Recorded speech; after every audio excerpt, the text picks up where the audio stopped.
I mean, some people here in the press box talking down here to our left, but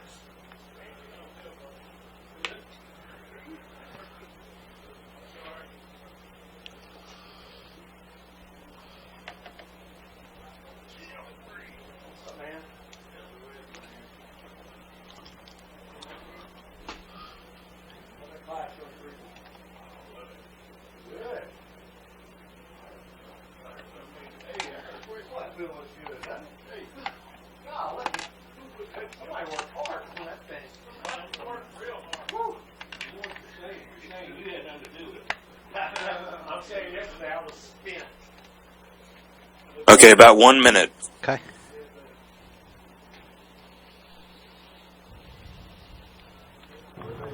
Three, two, one. Coach Stephen Wells, Liberty Yellow Leopards. 7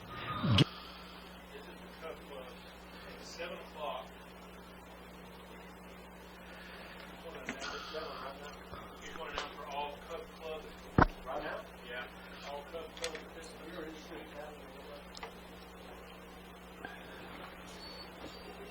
Yeah, and then you can say, Okay, 30 seconds. Okay. all Cub Club, we're already signed up, please join us. The entrance about to right here. Yep. If you're interested in having your little leopard join a Cub Club and get the thrill of going through the leopard 10 seconds. Okay. and a home game, stop by the Athletic Booster Club booth. 5 seconds. Find out how. All Cub Club participants, please. Good evening and welcome to Mount Pleasant Tiger pregame and week 2 of the 2014 high school football season for Mount Pleasant.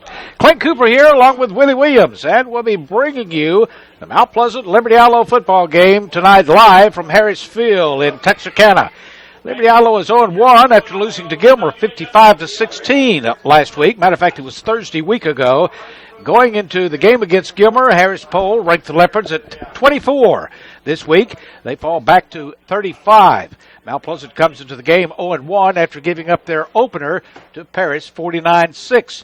Mount Pleasant ranked 184 in 5A. Liberty Yellow ranked in 4A at 20 and having a 28-point advantage coming into tonight's game over Mount Pleasant. We'll be back with more pregame in 2.5 minutes on K-Lake 97.7 and the Internet. Clear. Okay.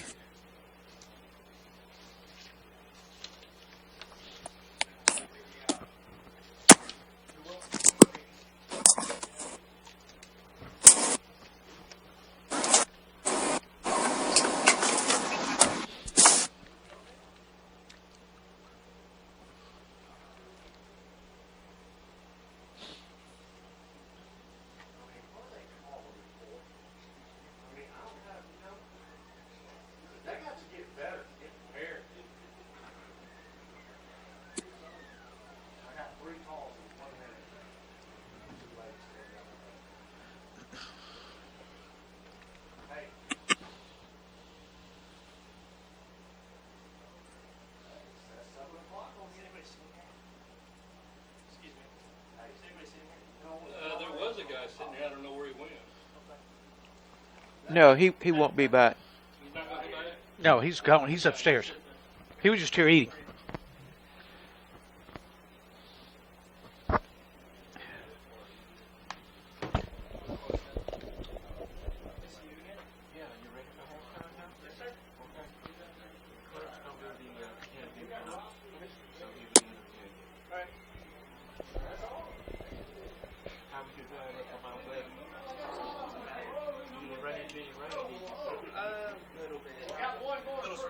Okay, 1 minute. Okay.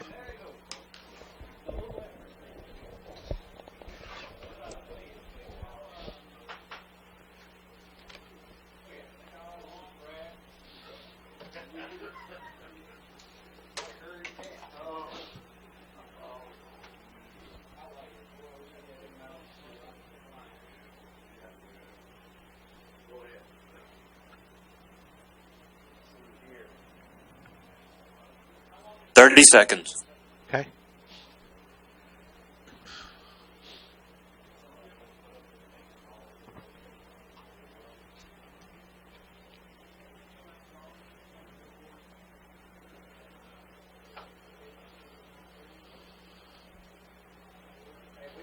Okay. 5 seconds. Mount Pleasant Tigers pregame football on K-Lake 97.7, and the internet continues. It's kind of hard to tell how good Liberty Aloe's team is after considering they played longtime powerhouse Gilmer Buckeyes last week. Both teams played in the 11th annual Mother Trinity Francis Football Classic. That was Thursday week ago in Tyler. Gilmer put up 42 points nearly before the Leopards got on the field. That happened in the first 13 minutes of the first quarter. Gilmer's bench was cleared before the half, with everyone getting play time. They used 4 quarterbacks and 8 running backs against the Liberty Aloe Leopards. Liberty Aloe was looking at their quarterback position. Junior Keeman Freeman had play time, as did Garrico Webster, also a junior at the quarterback position. Liberty Aloe had trouble holding on to the ball against Gilmer's defense. That also included Liberty Aloe's offense, turning it over to Gilmer. Donnell Hoof came up with the Leopards' biggest stat. He carried the ball 67 yards on 12 tries. Hoof also caught the only 2 passes thrown for 35 yards, and those were from Freeman. Mount Pleasant had their hands full against the Paris Wildcats in their opener last Friday. Paris's Jacaron Brown ran 14 for 111 yards, had 3 touchdowns against Mount Pleasant's defense. It was a 55-49 loss for Mount Pleasant. Mount Pleasant's Joseph Griffin was 10 for 23 with 1 interception, 92 yards total in passing. Keelan Brown caught 2 for 38, and Ladarius Patterson had 6 for 28. Mount Pleasant's ground attempt was halted by Paris Wildcats. Last year, Liberty Aloe's third-year coach, Brian Brown, was replaced by Stephen Wells this year. Mount Pleasant's coach, Mark Graham, has been replaced by Coach Corey Homer. It is a first for both of these coaches to battle wits with each other coming into the game tonight. And who do you think is going to win out on that, Willie? Well, I tell you what, both teams coming off of a loss last week, and both are looking for their first win. And it's going to be an interesting ball game. The Gilmer Buckeyes they ran all over the Liberty Aloe Leopards with the 9 turnovers that Liberty Aloe had. And Gilmer scored within the first 39 seconds of the ball game. And then the Leopards fumbled. The Buckeyes scored again, and so they had them down 14-0 within a minute of the ball game. It was hard to overcome. Now, for tonight, the Mount Pleasant Tigers, after coming off of that big loss to the Paris Wildcats last week, they're looking for their first victory under Coach Corey Homer and his coaching staff. And Coach Homer said this morning that on the radio show that they had probably the best practice 3 days that they've had this year. He's looking forward to rebounding. And, you know, in those kind of ball games for both teams, you got to have a short memory. That one is over. You can't do anything about that. So you prepare for the next ball game. Which one are you talking about? Both teams. You see, they have short memory. I mentioned with you. Both teams had short memories there. You got to have that short memory because you got to regroup, you got to recuperate, and you got to be ready to play the next week. So both teams probably have prepared real hard. I know that the Mount Pleasant Tigers have, and they're going to have to defend the quarterback. They cannot let the quarterback get outside around the corners. If they do, it can be a long night for the Tigers. So they're going to have to keep him bottled up, the quarterback, and they're going to have to be ready to stop the running back. Now, on the defensive side, you know that Liberty Aloe is known for their linebackers. They're going to come hard and fast at the offense of the Mount Pleasant Tigers. The Tigers want to establish the running game. Coach Homer believes in establishing the running game. You got to do that, and if they can get a running game going, that will give Griffin time to be able to throw the football. So it's going to be interesting. But I look, I got to favor the Mount Pleasant Tigers in this one, even though the Harris poll got Liberty Aloe by 28 points over Mount Pleasant. So we'll see. And that's the reason we're going to play the game. It'll be coming up here at about 7:30. A few minutes away from that, this is Mount Pleasant Tiger Football's pregame on K-Lake 97.7 and the Internet. Clear.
You're listening to Mount Pleasant Tiger pregame football live from Harris Field in Texarkana on K-Lake 97.7 and the Internet.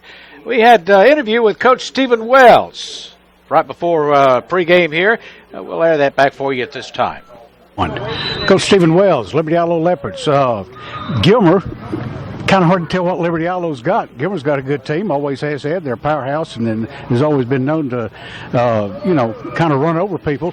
You had to run in with them last weekend. What did you learn from the outing? Gilmer's got a really good team. Just as probably Jeff's best team he's had at Gilmer in 14 years he's been there. I've been fortunate enough we played them everywhere I've been, and he'll tell you we played a really good football team last week, and we're going to be all right. We got to settle down and not make some of the mistakes we made, but hats off to them. They did a real good job of executing. They're a lot more polished than we are at this time. Yeah, you had a few turnovers too, kind of hurt you, didn't it? Oh yeah, we didn't protect the football very well on offense. Of course, part of that was them causing that. So, we just got to do a better job protecting football offensively, move the ball down the field, and hopefully we'll put things together this week, we hope. This is your first year coach at Liberty Aloe, right? A head coach at AD. Isn't that correct?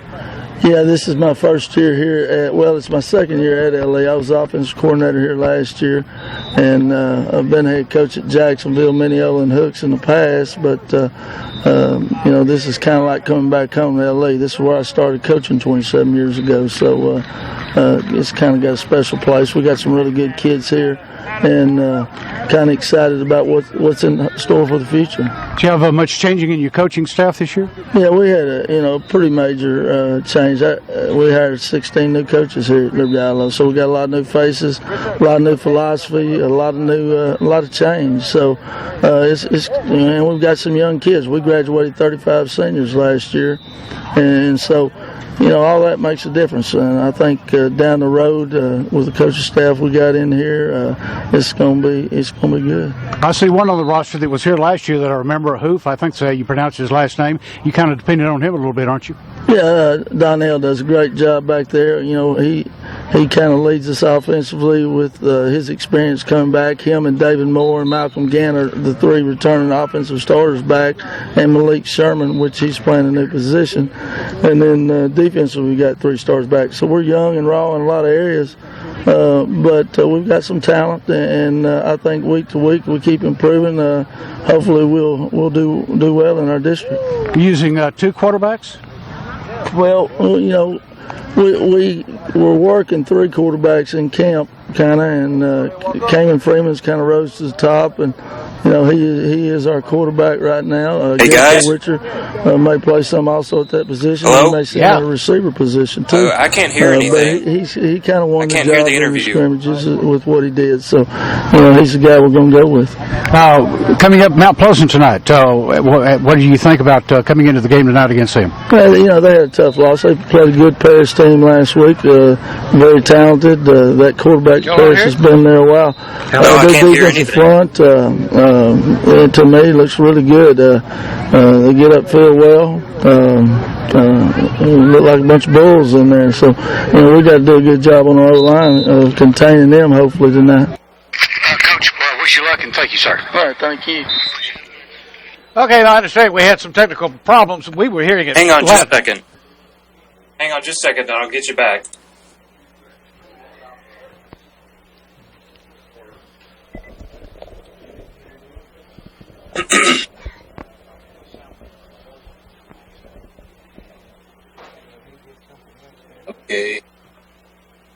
Okay, 5 seconds. Okay. 3, 2, 1.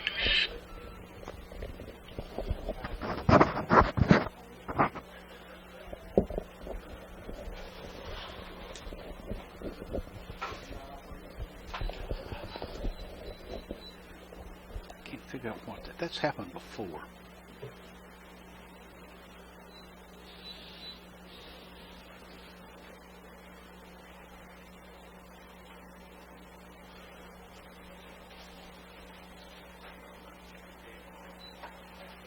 I still can't hear anything. Oh, I didn't know you'd given it back to us. Yeah, we'll send it back down the line again.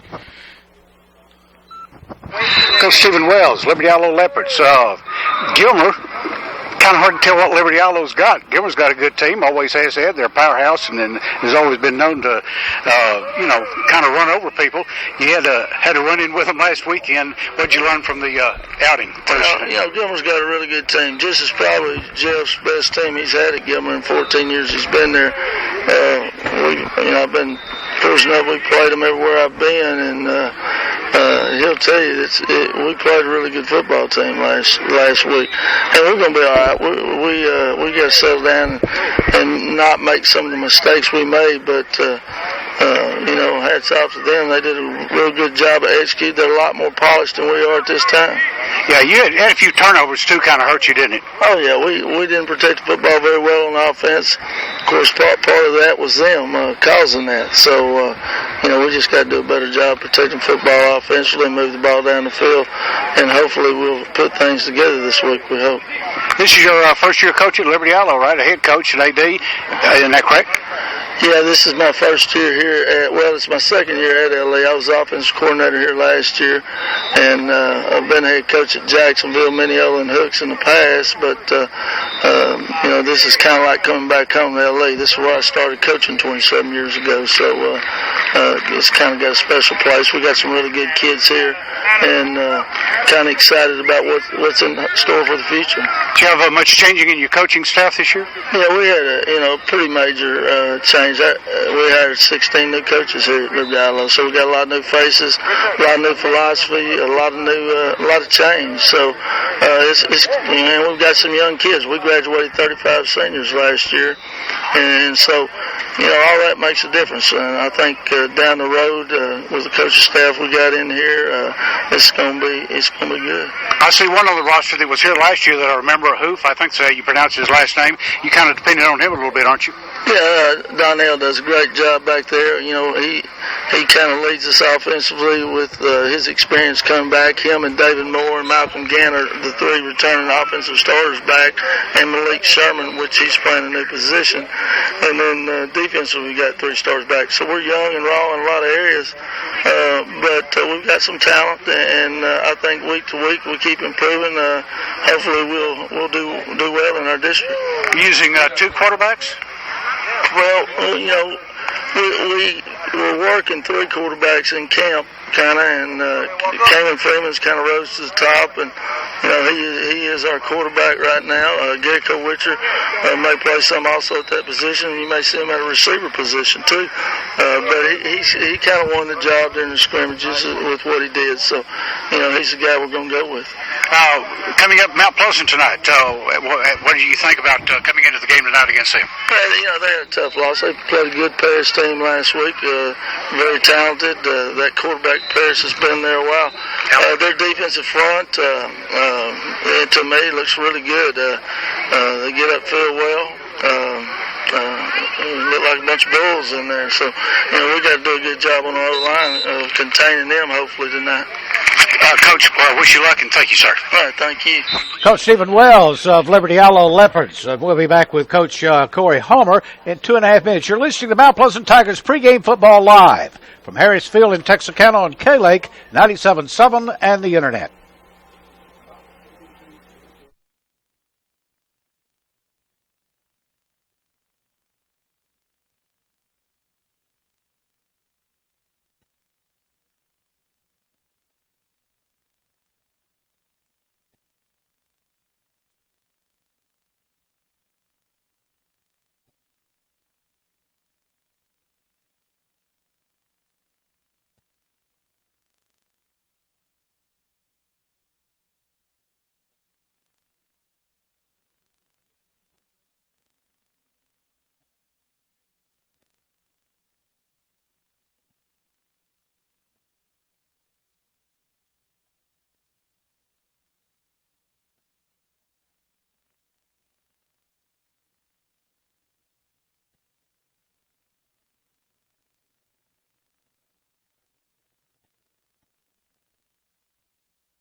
We're back at Harris Field in Texarkana. Mount Pleasant taking on Liberty Allo on the road tonight. And we had an interview with Corey Homer just a few minutes ago.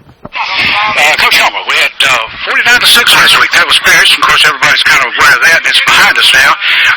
What positive did you get out of that game?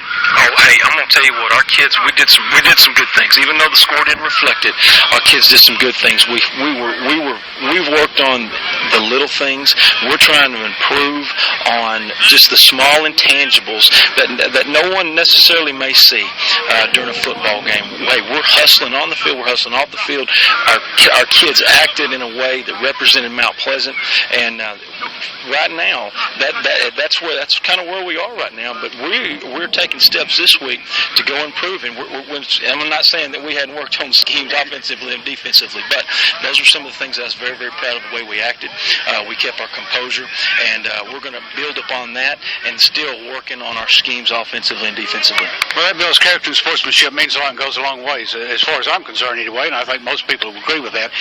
This week, what did you work on exactly? Anything preparing for Liberty Allo? Well, we're still going back to alignment and assignment and technique football, and our defense. We've got a great quarterback in Liberty Allo this week. He's fast, and he's going to be able to do some. Yes, sir. And we're going to have to play assignment football with that zone read, and still keep an eye on that running back too that they have back there. Offensively, we've kind of got to go back to the basics and just make sure that our kids are understanding our assignment and that we can go out and execute those assignments. And if we can do those things, we'll have a positive game tonight and something that we'll be proud of. Well, they had kind of a run-in with Gilmer, which is a powerhouse too, and was it easy to kind of determine what Liberty Allo had up against a powerhouse like that? Well, I looked at that thing kind of the same way as we scrimmaged John Tyler, and John Tyler, they went out and beat Plano Senior High this past week in week 1, 30-10, and we really couldn't get a gauge of how good we were, yet playing a team like John Tyler, Liberty Allo was the same way. Gilmer is a top-ranked team, and but I'm telling you, that Coach Wells and those guys do a great job over there, and the offense and defense are loaded with athletes, and their schemes are great, and we're looking forward to a good game tonight. Okay. Any predictions on what you think you expect to see tonight? I want to see our kids go out and execute the plan that which we've made on the weekend as coaches, and if we can go do that, our coaches have prepared our kids. Our kids have put the work in. We've had great practices this week. I'm really looking forward to seeing what they can do tonight. Coach Homer, wish you luck, man. Thank you, sir. Thank you. Coach Corey Homer. And you're listening to Mount Pleasant Tiger pregame football live from Harris Field in Texarkana on K-Lake 97.7 and the Internet.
We're back live at Texarkana Harris Field. Liberty Allo tonight, Mount Pleasant on the road.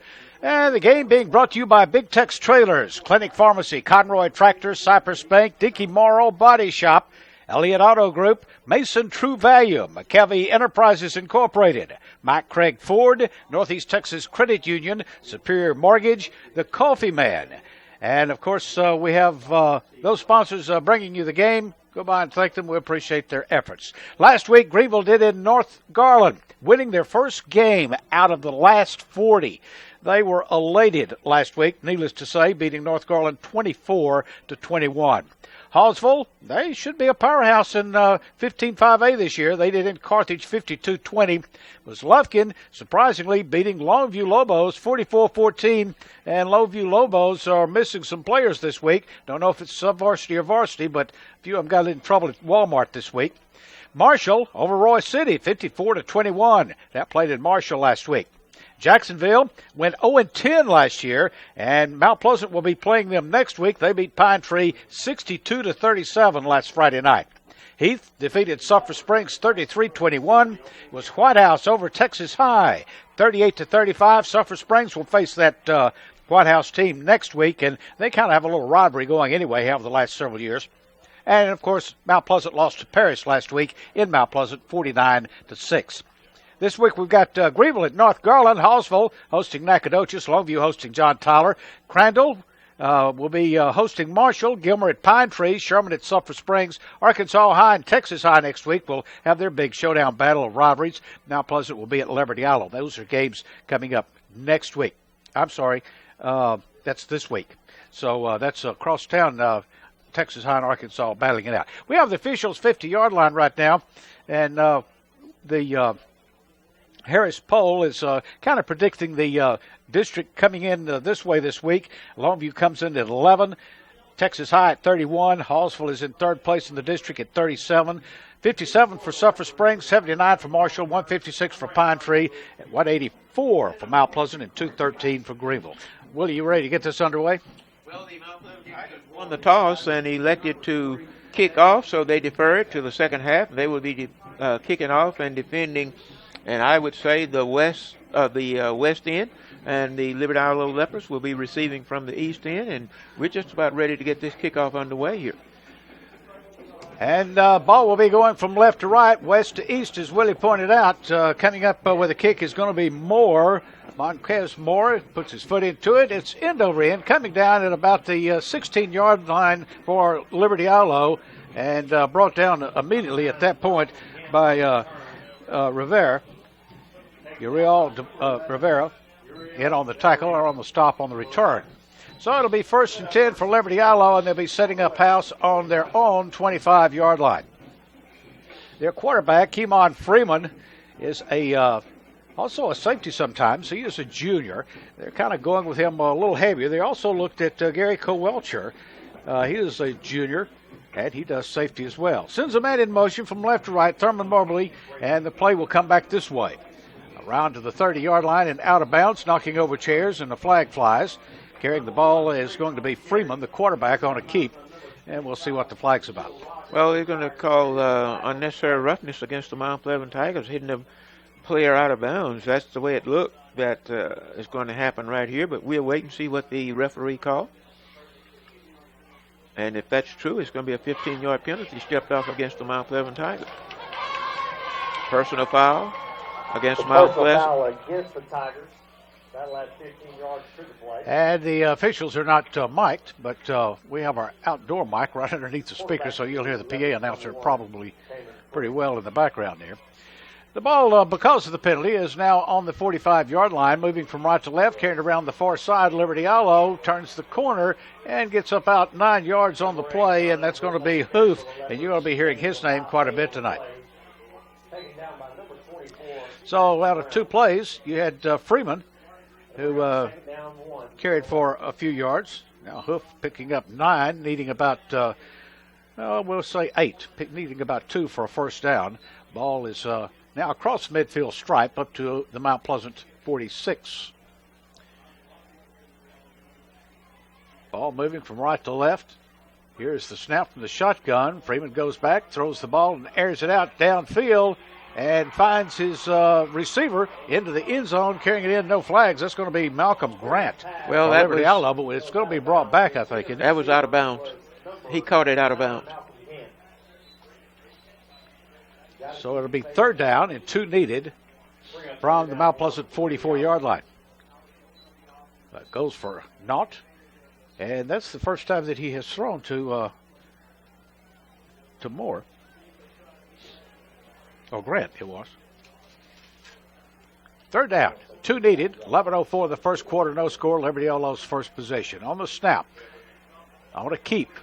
Cannot get the first down, loses the ball, picked up by a Liberty Outlaw player. He'll come to the near side. He's brought down finally behind the line of scrimmage by about 3 or 4 Mount Pleasant Tigers, and trying to see who recovered their own fumble there, covered up with other people. That's going to be Hoof coming up with the recovery of the fumble by Freeman. And a loss of a few yards on the play. It'll be 4th down now, ball on about the 50-yard line, needing about 5 for first down. So all of that for minus 3 yards, roughly.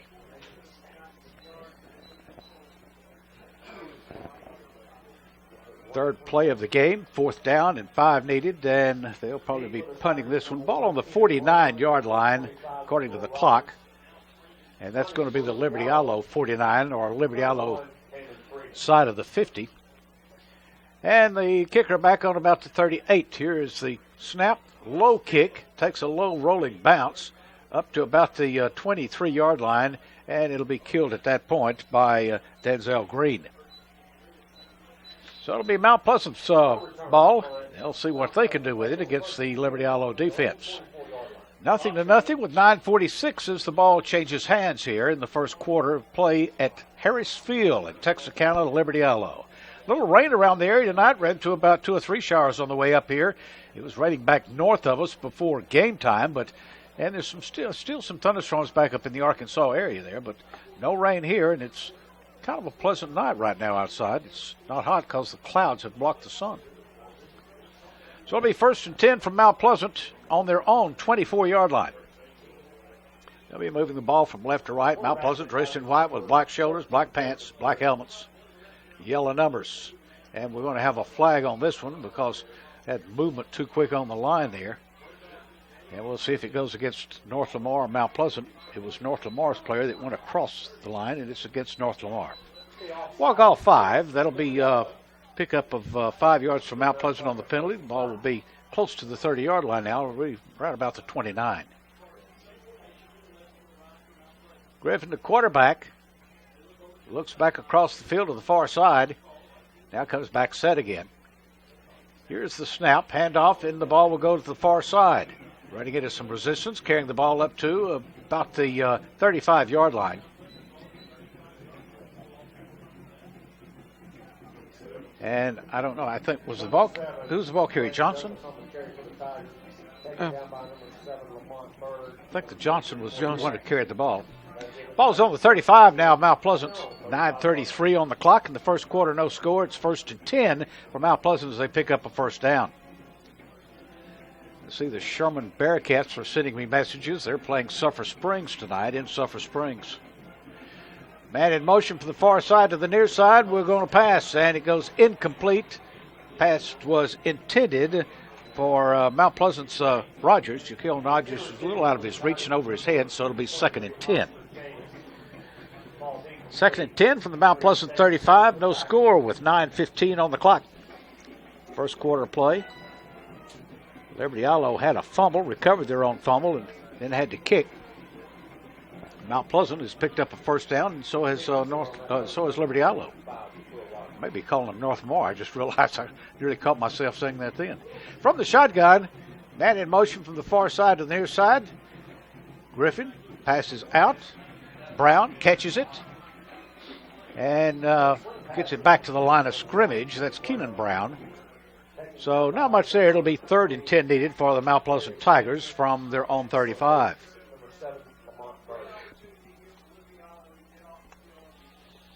I think that's the first pass tonight for Mount Pleasant. Am I right or wrong? That's the second. Second. I was wrong. The other one was to Rogers, wasn't it? Right. And it was for how many? About 10 yards or so, wasn't it? think he picked up a first down. 3rd down and 10, looking for another receiver, and loses the ball. Let's see who's going to come up with it. Griffin couldn't find a receiver and managed to come up with his drop ball there. No, he didn't come up with it. Coming up with the ball for Mount Pleasant was Seth McMurray. Seth McMurray. So both teams have fumbled and recovered their own fumble now. 8-11 in the first quarter, no score. 4th and 25 for Mount Pleasant, and it's on their 20. So it means kicking time. Sammy Ponte Jr. takes the snap, sends the ball up, end over end, goes more sideways than long. We have a flag on the field. We'll see if that's going to be deja vu again.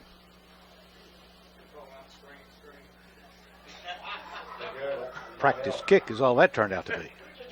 Let's see what the flag's about. And it's going to be against Mount Pleasant. Punting for the Tigers is number 21, Hunter Lyde. And Hunter Lyde, my understanding, is now the punter for Mount Pleasant, not Ponte.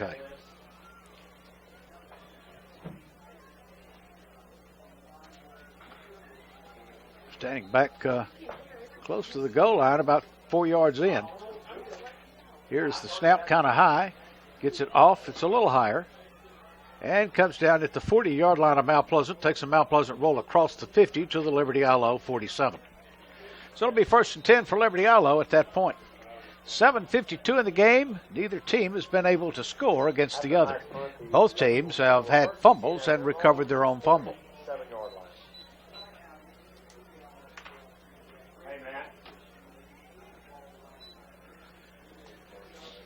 So the ball will be placed or marked on the 47-yard line of Liberty ILO, and that's about where they gave it up on their last possession. Quarterback, Keemon Freeman for Liberty ILO. He's picked up a total of 4 yards tonight. He's averaging 29.5 in this game, and the one against Gilmer. A fumble again, and it appears that Liberty ILO will recover their second fumble that they've created. Coming up with it for Liberty ILO is Thurman Mobley. So Mobley saves the day for the Leopards, but a loss of yards, about 4. He's 2nd down, and about 14 needed from the 47-yard line of Liberty ILO. That's the second fumble for the Leopards. They recovered both of them. Both teams now have had 3 fumbles and all 3 times recovered their own fumble.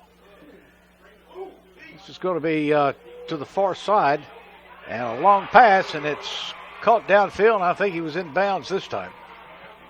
They're going to run down and mark it close to the 10-yard line. And who was it that caught the ball? Well, we got a flag down back here at the 45-yard line. I think it's Donnell Hoof. Might be holding call. That's usually what happens on a good play. So this one looked like it's going to come back. That's 2 long passes they've had downfield. The first one caught, but out of bounds. This one caught, but we're going to have a penalty against Liberty ILO, so forget that. Forget the play. Illegal receiver downfield. So this one is coming back. You can't do that? Can't do that. It's a 5-yard penalty. So again, Liberty ILO is kind of shooting themselves in the foot like they did against Gilmer. They had a lot of turnovers and penalties that hurt them. Instead of going forward, they went backwards a little bit against Gilmer. Again, first of the season jitters. 2nd and 19 now from the 39 of Liberty ILO. Man in motion. Fake handoff, hands off to the second man. He goes through the center, but Mount Pleasant reads that one, stops him at the 40. Pickup of about a yard on the play.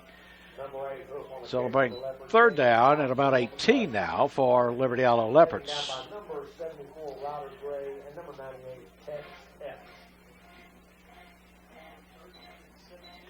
Not much gain on that one. I'm pretty sure they like their long pass downfield a lot better than that last play, but unfortunately, the illegal receiver downfield wipes that out. Another nice play, downfield, a long pass was wiped out because he caught it out of bounds. 3rd and 17 from the 41 of Liberty Alo. Moving it from right to left, 6:26 on the clock, no score. And the quarterback has it. Freeman, another flag in the background, comes out of bounds on the near side at about the 34 or 5-yard line. And again, flags are flying. That looked like a holding penalty against the Leopards, and the Tigers will probably refuse this one because that's going to be a 4th down situation for the Leopards, and that's also a big loss from the 40-yard line back to about the 38-yard line. So the penalty is declined, holding. So another punting situation for the Leopards. This is their second time to punt tonight. Mount Pleasant's had to punt once. Mount Pleasant will be receiving the ball for their second time tonight here in the first quarter. Kicking back deep. Ball goes high, comes down around the 26-yard line, takes a Liberty Alo roll, and runs out of steam at about the 16. So it'll be Mount Pleasant's ball, 1st and 10 from their own 16-yard line with 6:08 in the first quarter, no score. Both teams tonight pretty equal so far, don't you think? Well, that's fumble, punt, and you can't get any more balanced than that. And fumble. And fumble. Right. Yeah. 1st and 10 for the Tigers, taking over at their own 16-yard line. So 84 yards away from a touchdown, and now we got a clock deal for the referees and put it on 25 seconds and then start it when I give you the signal, and that's what the clock keeper did. Quarterback for Mount Pleasant, Griffin, Joseph Griffin, takes the snap, hands off to his back, to his right, and he's on a draw play to the left of center, far side, and maybe at least gets back to the line of scrimmage. Carrying the ball that time for Mount Pleasant, Brandon Douglas. Douglas is a senior for Mount Pleasant, running back, and he picks up about 3 on the play. So it'll be 2nd down and 7 needed. Ball on the 19-yard line.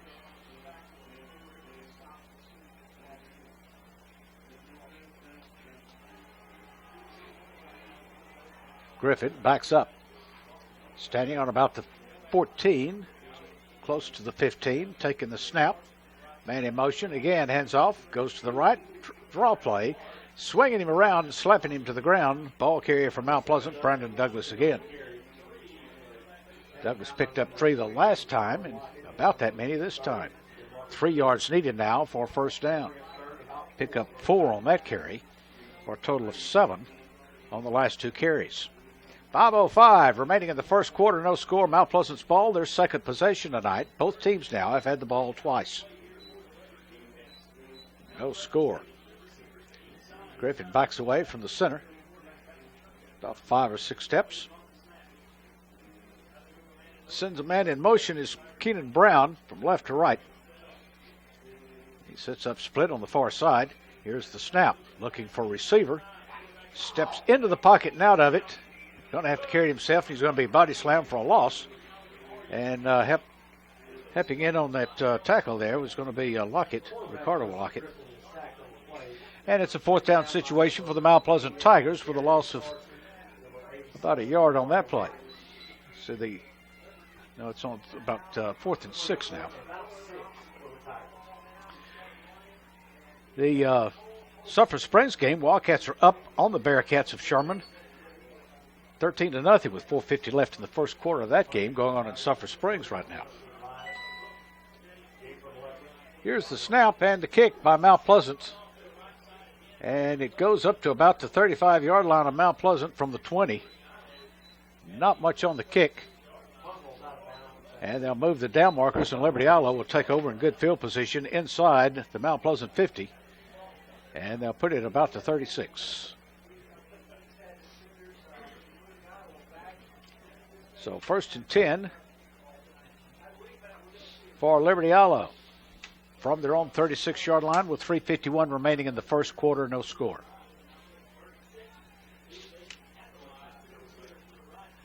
Freeman the quarterback, Keeman, standing roughly on about the 41-yard line.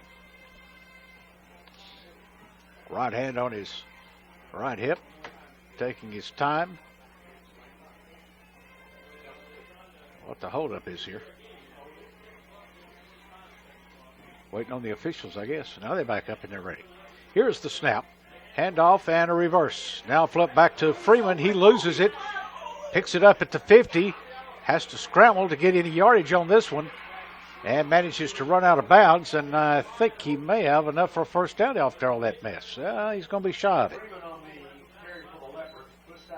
So they tried to reverse and then flipped it back to Freeman, the quarterback, and he dropped it. Didn't get a good handle on it when it was flipped back to him. Managed to pick it up, and he was lucky Mount Pleasant's defense wasn't down there. We've got a timeout on the field by Mount Pleasant. Our score is 0-0 with 3:40 in the first quarter. We'll be back in 60 seconds right after this on K-Lake 97.7 and the Internet.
Ball carry for Notamar, Donnell Hoof, and he manages to get more than enough for a first down.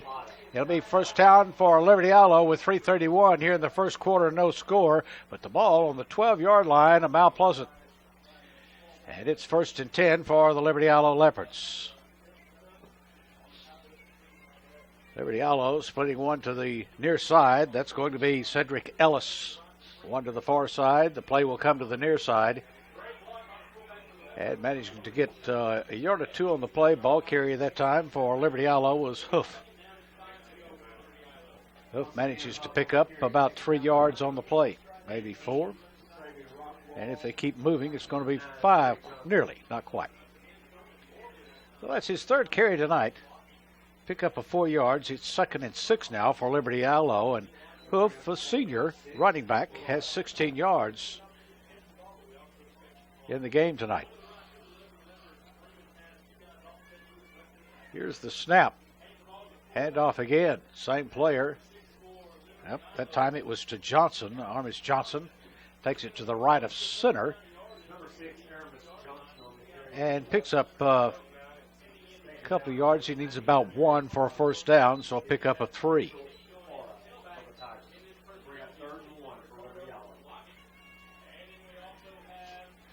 And that's his first carry for the night for 3 yards.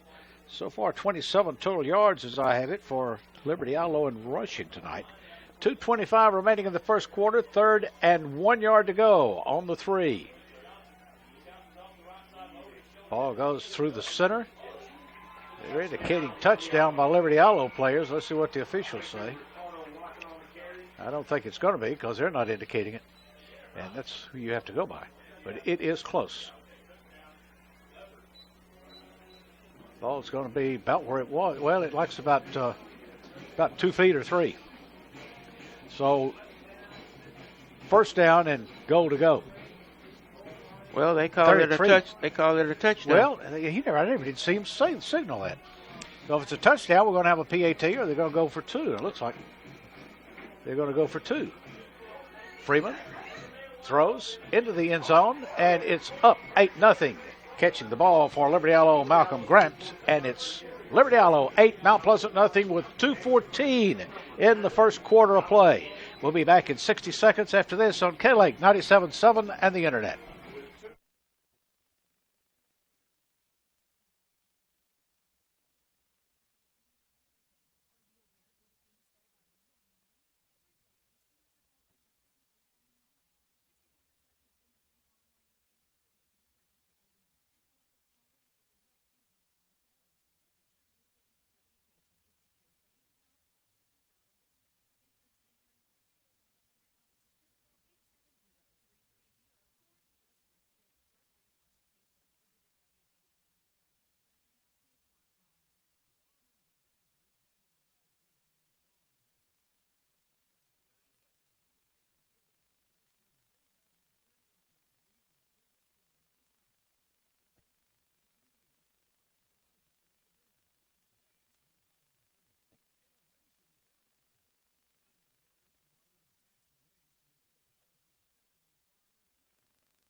Tigers let the Leopards draw first blood here with 2:14 remaining in the first quarter on a 3-yard touchdown pass, and then a swinging gate pass there for 2 points. Is 8-0 as the Leopards kick off to the Tigers.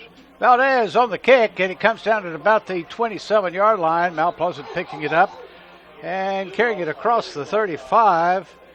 A little scramble for it, and I don't know, did Mount Pleasant retain the possession of it? I think they did. Well, they called him down there. The ball popped out, but they called him down at the original spot, so it's going to be Mount Pleasant's ball on the 40-yard line. Let's see if they're going to put it squarely on the 40. I believe they are. And who they called down was Brennan Davis, who caught the kick.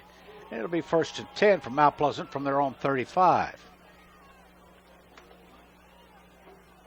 So Mount Pleasant, working from the 35-yard line, needs 65 for an answer to the problem they have, which they trail 8-0 now by the Liberty Aloe Leopards. 2:08 showing on the clock here in the first quarter.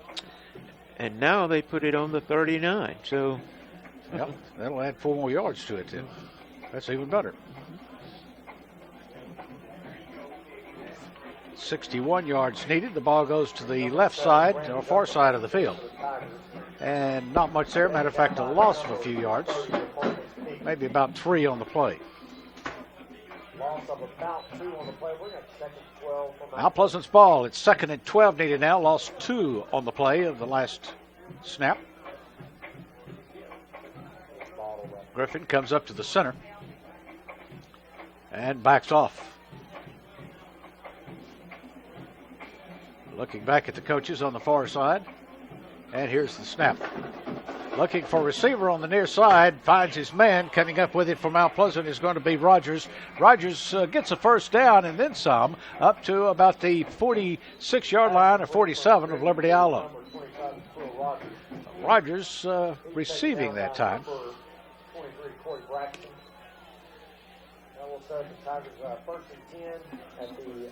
And that's his 47-yard line.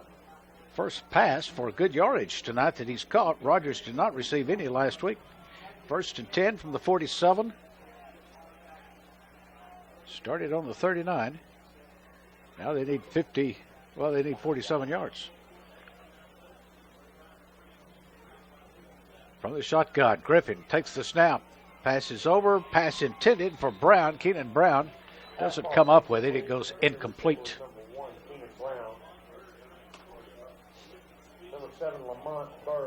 And I have put that on the wrong. We got 2nd and 10 for the Tigers.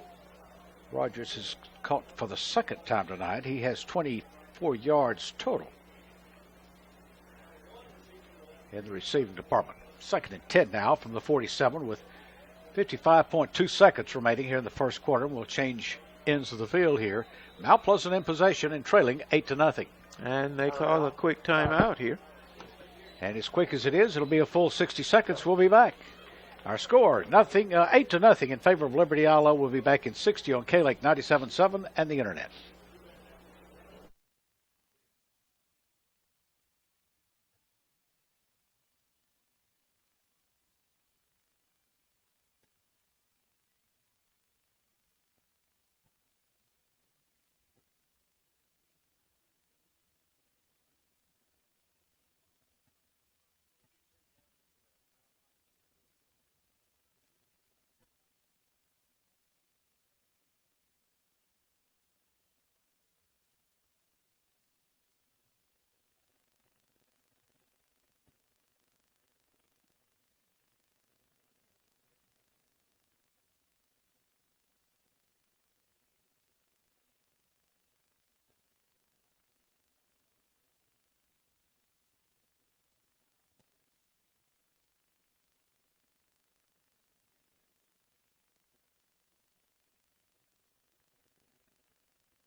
Brought down by number 3. Okay, on the snap, loss of about 2 or 3 on the play. Ball back on the midfield now, 50-yard line. And it's a 3rd down and 13 needed for Mount Pleasant Tigers. So even though they picked up a few yards here against Liberty Aloe's leading at 8-0 here as we are running out of seconds here in the first quarter with 23 showing on the clock. be able to get off another play here before we run out of the inning, out of the quarter. Still thinking of baseball here. Here's a long pass downfield, and it's in and out of the intended receiver. Kenan Brown goes incomplete. Brown a little slow about getting up. He took a big body slam on his own when he hit the turf trying to come up with that ball. We have 10 seconds remaining, so we'll probably get another play off, and we have an injury on the field right now. He got shaken up a little bit when he came down and hit the turf. 8-0 is our score in favor of Liberty Allo. Mount Pleasant looking a lot better this week than they did last week against the Paris Wildcats, and being able to perform the ball, as Corey Homer said that he felt good about it. As far as Liberty Allo's district's concerned, Pittsburgh is in it. They're ranked 23, Liberty Allo 33, Paris 52, Atlanta 72. Quinlan Ford is ranked 77. North Lamar Panthers 108, and Pleasant Grove over here at Texarkana is 131. That's the teams in the district for Liberty Allo. We have 10.4 seconds remaining here in the first quarter with Liberty Allo up 8-0. And we have a 4th down and 13 needed from Mount Pleasant as we're about to get the play started back up here again.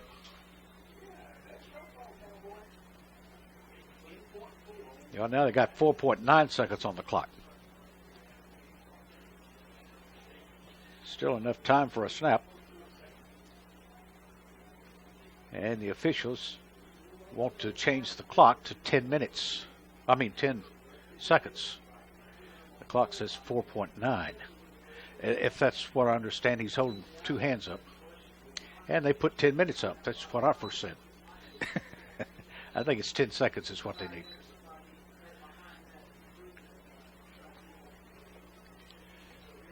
Fourth and 13 for Mount Pleasant. 10 seconds remaining here in the first quarter. Liberty Allo up 8-0. Ball moving left to right now, owned by Mount Pleasant, but it's a 4th down situation. Here's the snap and the kick. And it's going to come down at about the 12-yard line. Picked up at that point, run back 20. We have a flag on the play, and it's down the field, and boy, he runs into a truck. And that truck happened to be Mount Pleasant's Hunter Lyde. I would have seen 2 birds and 3 stars on that hit. That was quite a hit that time. It was a sudden stop at full speed. And the thing about it, it's all for naught because there's a flag on the field, and it's going to go back because it's holding. It's not all for naught. He still hurts. Well, that's what I'm talking about. Yeah, he took the hit for nothing. He did. Because the ball is going back. And that's going to be the end of the first quarter, and they're going to switch ends. And with that, our score is 8-0 in favor of Liberty Allo. We'll be back in 60 seconds right after this on K-Lake 97.7 and the Internet.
We're back.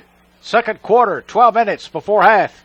8-0 is our score. Liberty Allo. It's Liberty Allo's ball. 1st and 10 on their own 13 after a penalty. Looking for a receiver downfield. Freeman throws it, finds his man on the far side open, and he runs into a little resistance up at about the 20-yard line.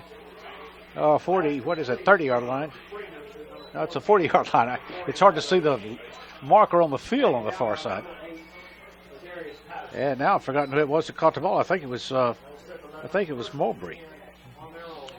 Thurman. They're going to put it on the 39-yard line now, so it's going from the 13 to the 39. That's a big 26-yard pickup.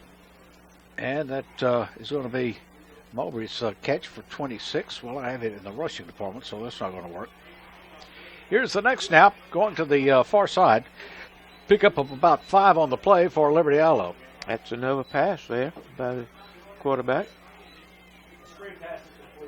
And they find out that the passing department's working, picking up nearly 5, not quite. It'll be second down and 6 needed with 11:29 remaining before half.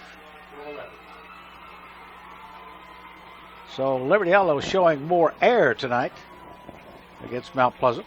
Second and 6 from the Liberty Allo 43. Here's the snap. Freeman takes it, hands off, goes through the center, has running room.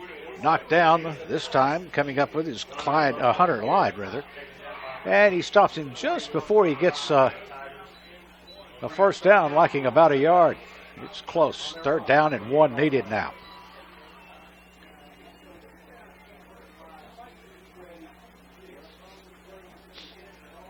Third and 1 from the 48. Moving the ball from left to right, west to east. Handoff. Gets it across the line of scrimmage and across to the 50, which means it's first and 10 for Liberty Allo. Hauling the ball that time for the Leopards was Donnell Hoof, who is going to be their main man as far as a running back.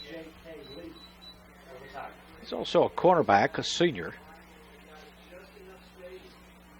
And so far tonight has 16 yards, giving him 73 for the year, counting the Gilmer game, averaging 18.3 a carry right now. First and 10 from midfield. Pass out to the near side. Coming up with it is Grant. Grant has running room across the 45, out of bounds before he gets to the 40. And helping push him out of bounds is Mount Pleasant's Ryder Gray. And that's going to be a pickup of about 6 on the play.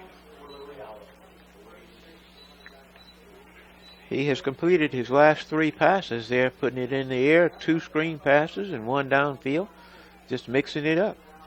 Second and 4 from the 44 of Mount Pleasant. 10:23 remaining before half. It's 8-0 Liberty Allo. Liberty Allo's ball.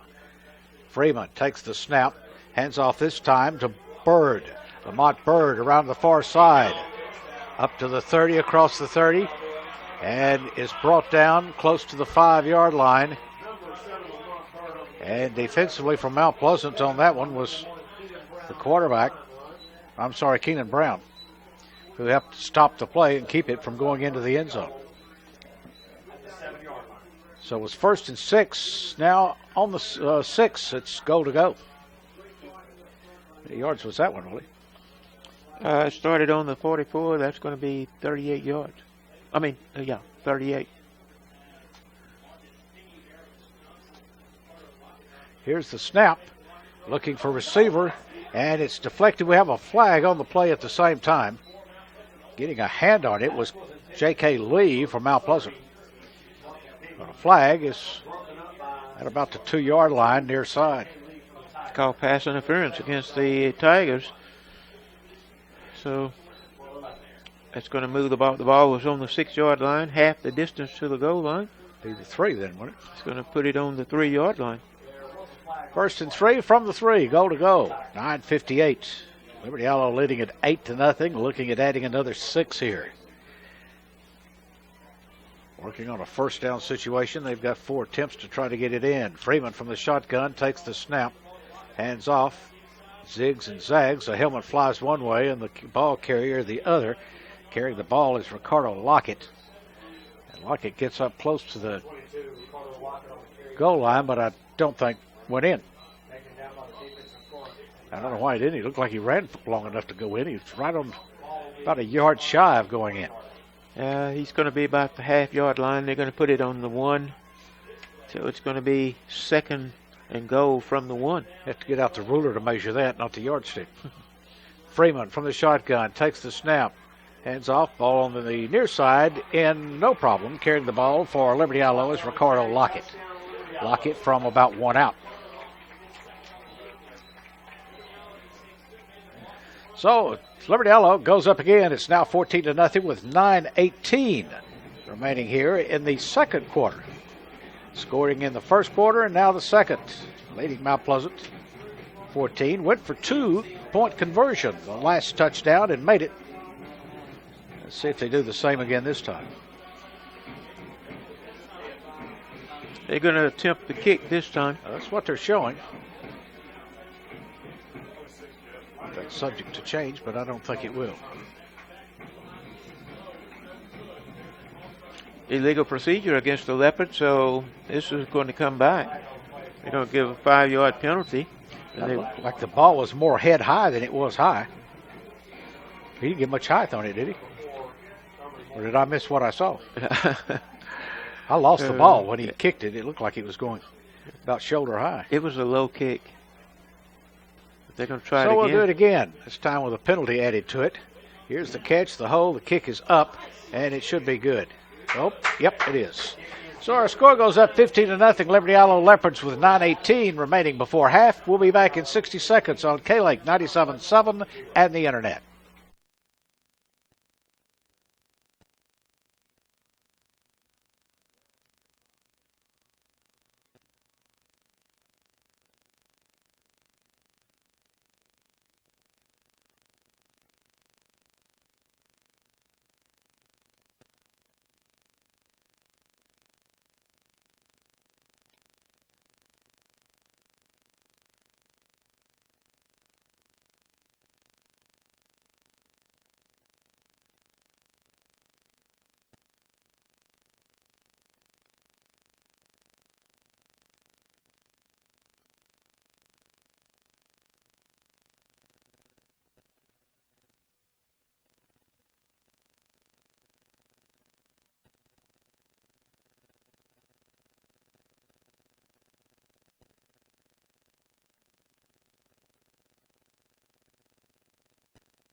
Number 34, Malcolm Payne. 15-0, the Leopards leading the Tigers with 9:18 remaining here in the second quarter as Liberty Isle get ready to kick off one more time to the Mount Pleasant Tigers. And the Tigers are going to have to really get something going right here before halftime as the Leopards kick off. And it comes down at the 25 of Mount Pleasant. Mount Pleasant's ball carrier is going to carry it back about 8 or 9 yards, and that's going to be Brown. Keenan Brown carries it back up to about the 40-yard line of Mount Pleasant. They'll take over 1st and 10 at that point on their own 40. 15-0 is our score. Liberty Isle 9:13 here in the second quarter play before half. And the weight has shifted in momentum to Liberty Isle here in the second quarter. Actually did it in the first quarter on their first touchdown. 1st and 10, ball is actually on the 39. Mount Pleasant needing 61 yards for pay dirt. Griffin standing back on about the 34. Here's the snap. A little high, manages to come down with it, hands off, pick up a few yards on the play, twists and turns, up to about the 45-yard line. Ball carrier from Mount Pleasant, Jeremy Johnson. Johnson credited for about 5 on the play.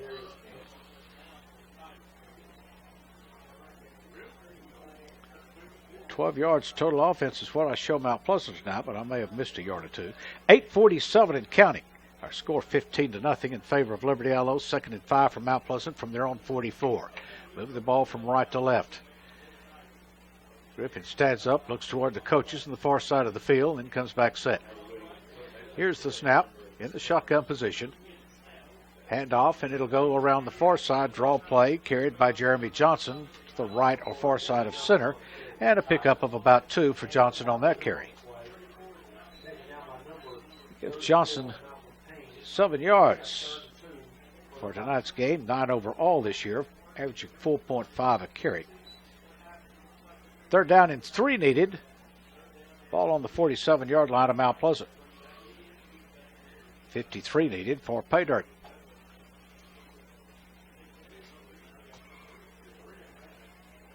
Griffin going to be on about the 40-yard line as he tosses the ball over to his receiver, And he's going to be kind of caught behind the line of scrimmage. The receiver was Terry Johnson.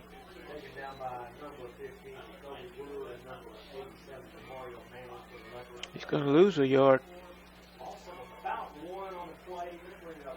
And as I have it, that's the first catch by Terry Johnson this year.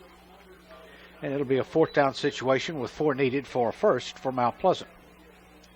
7:20 and counting. Here the second quarter. Liberty Ilo up 15-0. 4th and 4 from the 46. Split to the near side, Terry Johnson. And split to the far side as well. And here's the kick. Ball is going to come down at about the 15-yard line. Picked up at that point, taken back downfield. Looks like Hoof has it. And he'll take it over to midfield on the far side. And is brought down at that point, or steps out of bounds at that point. And the ball carrier is Donnell Hoof. So, middle of the field possession for Liberty Ilo. Again, good field position for the Leopards. With 6:47 remaining before half, it'll be 1st and 10 from midfield.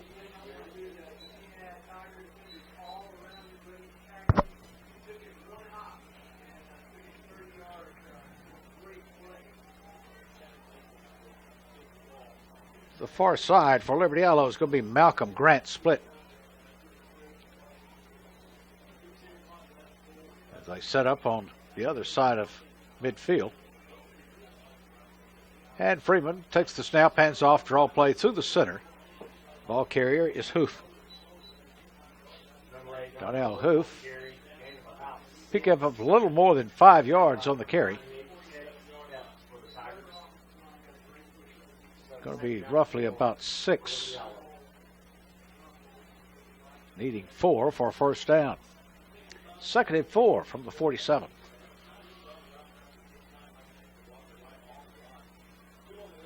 Another snap.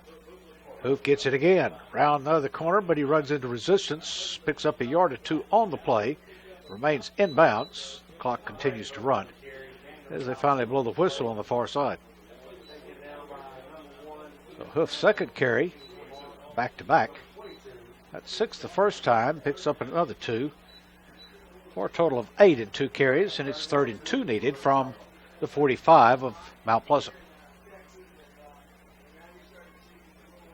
5:43 and counting here in the second quarter of play. Liberty Ilo leading it 15-0, and it's Liberty Ilo's possession.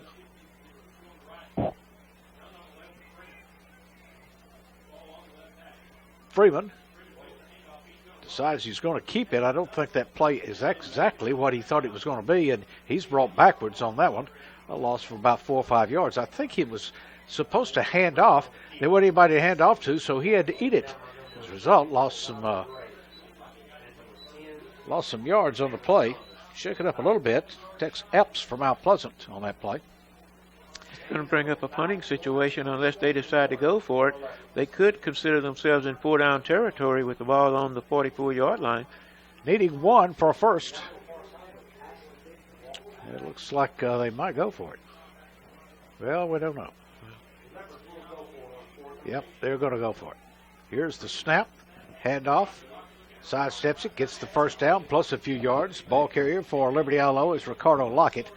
Lockett takes it all the way up to about the 27-yard line of Mount Pleasant before he's finally brought down. And Mount Pleasant's kind of acting like it's their ball. Well, he lost the ball. So all of that run, and it's a turnover. Instead of kicking it, coming up with the ball for Mount Pleasant is going to be Ryder Gray. And it's Mount Pleasant's ball 1st and 10. So that was as good or better than a kick. Kick might have gone further downfield. Ball will be on the 29-yard line of Mount Pleasant.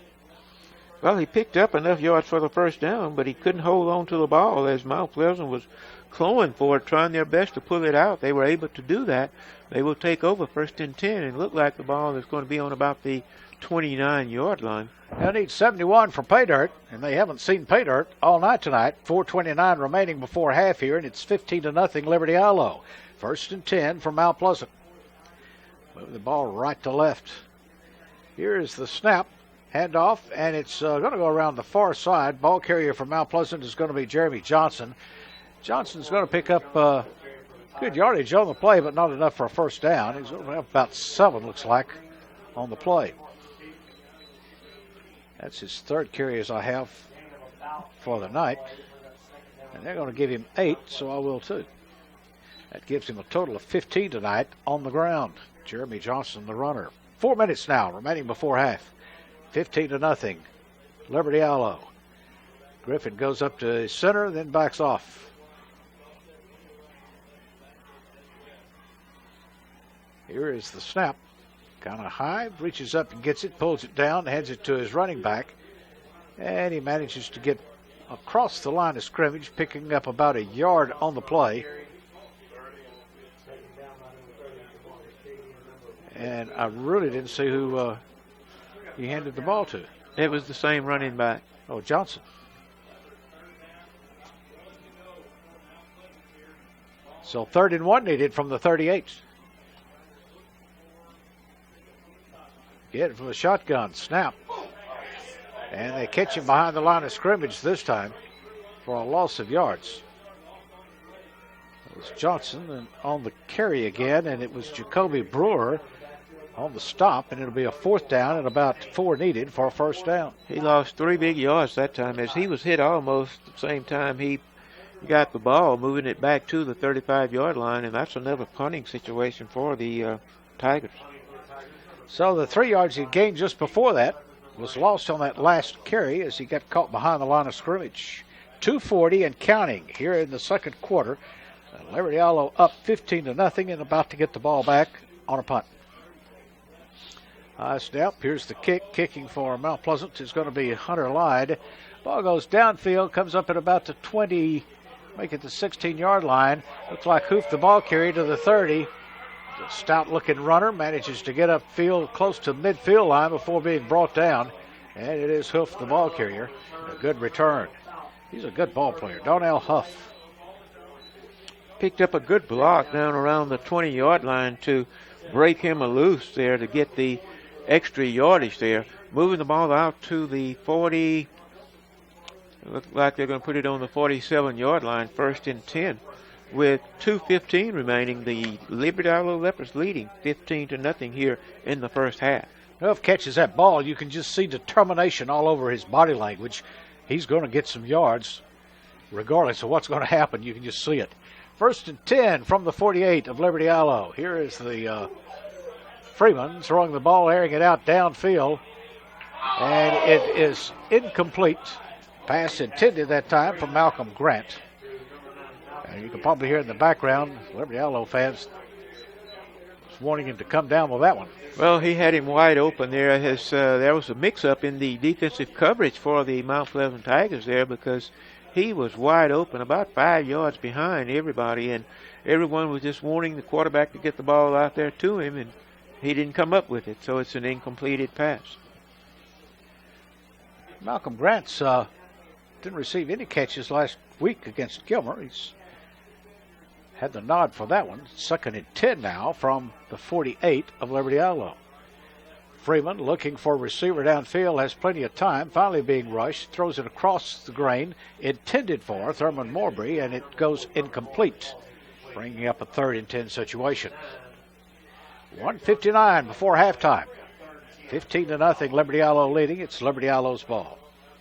They were well covered that time. He really didn't have anyone open. He was just trying to get rid of it and not get hit for a loss there as he just kind of dumped that one to a receiver going across the field. Falls incomplete.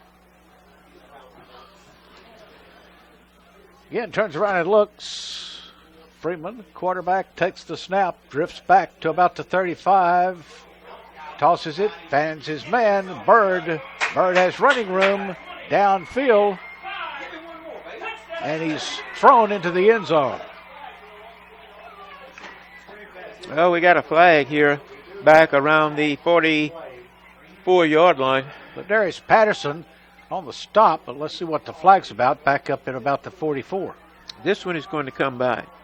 He was into the end zone there as it was a great execution on the play as far as the pass from the quarterback to the receiver. He sidestepped all the way down the sideline into the end zone, but it's going to come back, and the referee is saying,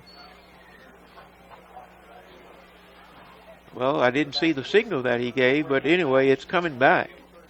And a yard's tacked onto it, so it's going to be a loss of at least 5. It was 3rd and 10 from the 48. And now it's going to be 3rd and about 15. And that'll be from the 42.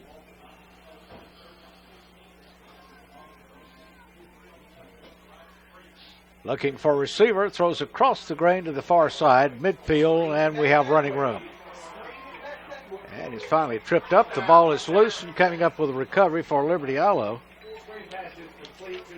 Well, they call him down. Alex Sherman comes up with the ball, but he was down before it happens. It'll be 1st and 10 from the Mount Pleasant 37. Screen play to the right side, then a screen play to the left side. Big yardage there for the Leopards. 1:24 remaining in the quarter before half. Ball goes to the far side. Pick up a 3 or 4 on the play. Ball carrier for the Leopards that time. On the far side of the field getting up is going to be DeCorian and Meadows. He gets a little action tonight. And we got a timeout here. 2nd down and about 6 or 7 needed for a 1st down. 1:17 remaining with a timeout on the field. It's 15-0 Liberty Allo. We'll be back in 60 seconds right after this on K-Lake 97.7 and the Internet.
.117 before halftime. Liberty Allo's up 15-0. They have the ball. Liberty Allo Leopards.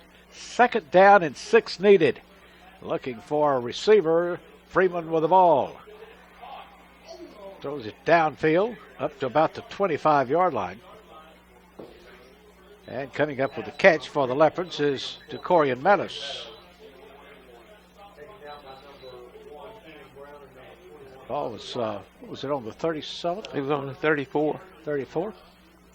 Now it's 1st and 10 from the 21. Another pass in and out of the hands of intended receiver, Malcolm Grant. Bringing up 2nd and 10 now for the Leopards. The Leopards wanting to get on the scoreboard one more time before half, and they're up 15-0 as it is. We have 1:01 remaining. That before the bands take the field. 21-yard line of Mount Pleasant. Liberty Allo's ball. Freeman drifts back looking for a receiver, and his play is broken up. Getting a hand on it is Ty Neal from Mount Pleasant. And they're going to place the ball roughly at about the 24, looks like. Well, it was tipped and then caught by the receiver there. Yeah. Ty Neal tipped it. One of the Leopards caught it. They called a timeout. Well, let's go ahead and keep it right here. Okay. And he caught that ball in the air, and then Mount Pleasant was able to stop him, and it goes for a 3-yard loss as they put the ball on the 24-yard line.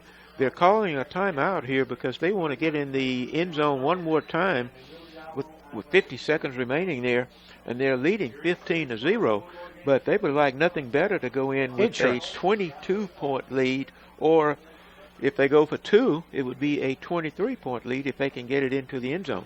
The ball is on the 24-yard line, and they have really come out throwing the football right here because in the last series, he has thrown it 1, 2, 3, 4, 5, 6, 7 times in the last offensive series that they've had there, trying to get it into the end zone. Well, they found out that the passing play works against Mount Pleasant's defense, so if it's working, stay with it. 3rd and 14 from the 24. Just a little under a minute left, 50 seconds here in the second quarter.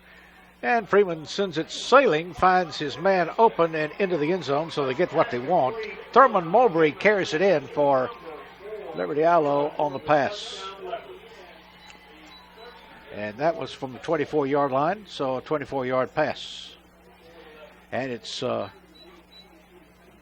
another 6, 21-0. 42.7 seconds left.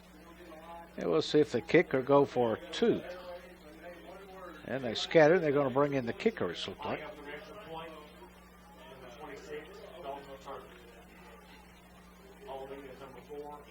Kicking for Liberty Allo is going to be Dalton Turner. Here is the snap, the hold. The kick is up. It's on its way, and it's good. 22-0. Liberty Allo with nearly 43 seconds remaining before halftime. We'll be back in 60 seconds after this on K-Lake 97.7 and the Internet.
It's got to be coming from that mic.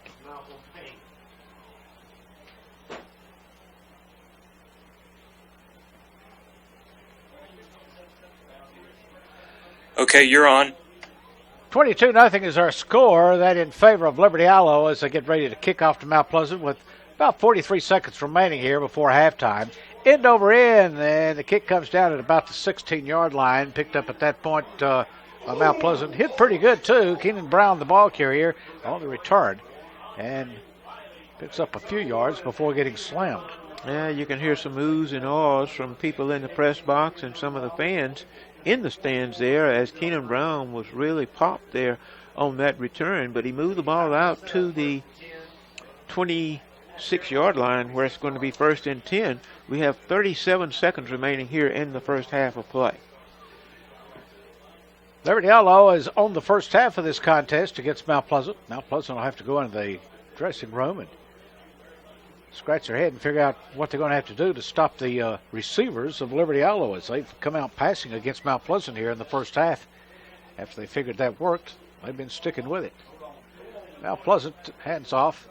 Not much there is to get a shirt tail and keep him from going forward very far. And the ball carrier for Mount Pleasant is going to be Hunter Light. He's They'll going be able to to get off another play here. 20 seconds showing on the clock and running. And Griffin taking his time back on about the 20-yard line, running that clock down as much as he can. They might let it run out here and end the half. That's what they're going to do, looks like, because it's 2 seconds left and they're going off the field. And that's the end of the first half. Our score, Liberty Allo 22, Mount Pleasant nothing at halftime. We'll be back with more halftime activities right here on 97.7 K-Lake and the Internet after this.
evening, and welcome to our halftime entertainment featuring the Golden Gold Band.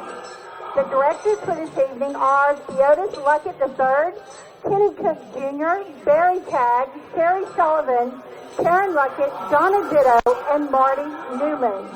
The drum majors are Caitlin Holt and Allison Grace Gray.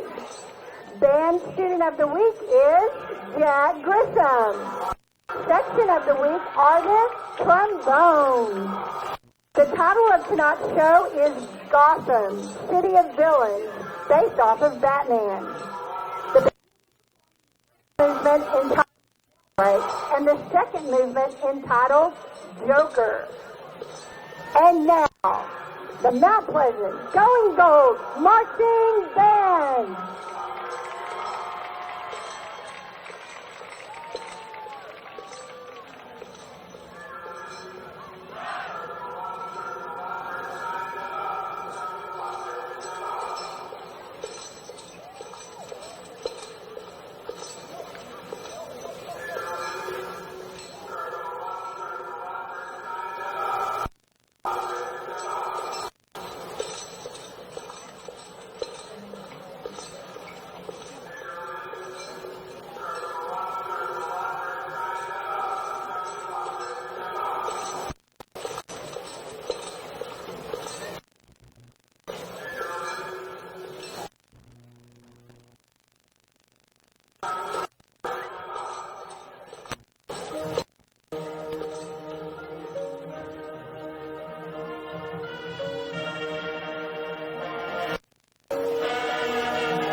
Okay, about 2.5 minutes.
The Mount Pleasant Going Gold Marching Band.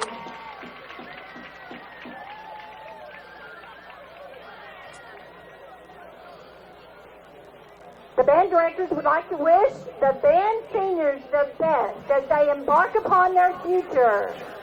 The band directors would also like to thank parents, band booster clubs, school boards, administrators, taxpayers, junior high band aides, 1 minute. and faculty for their support. The band's next performance will be next Friday in Mount Pleasant.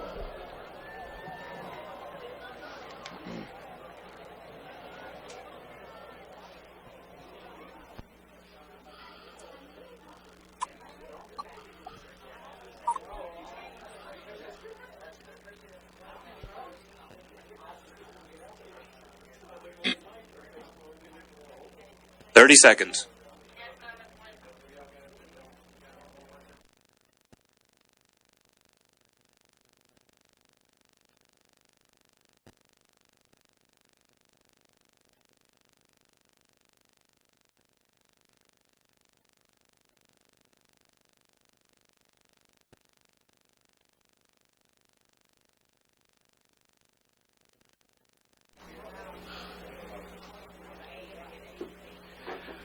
We're at Harris Field in Texarkana, Liberty Allo campus. Our score 22-0 in favor of Liberty Allo, and we're at halftime. And our halftime guests for the first time, and welcome on board, Tanner Holber.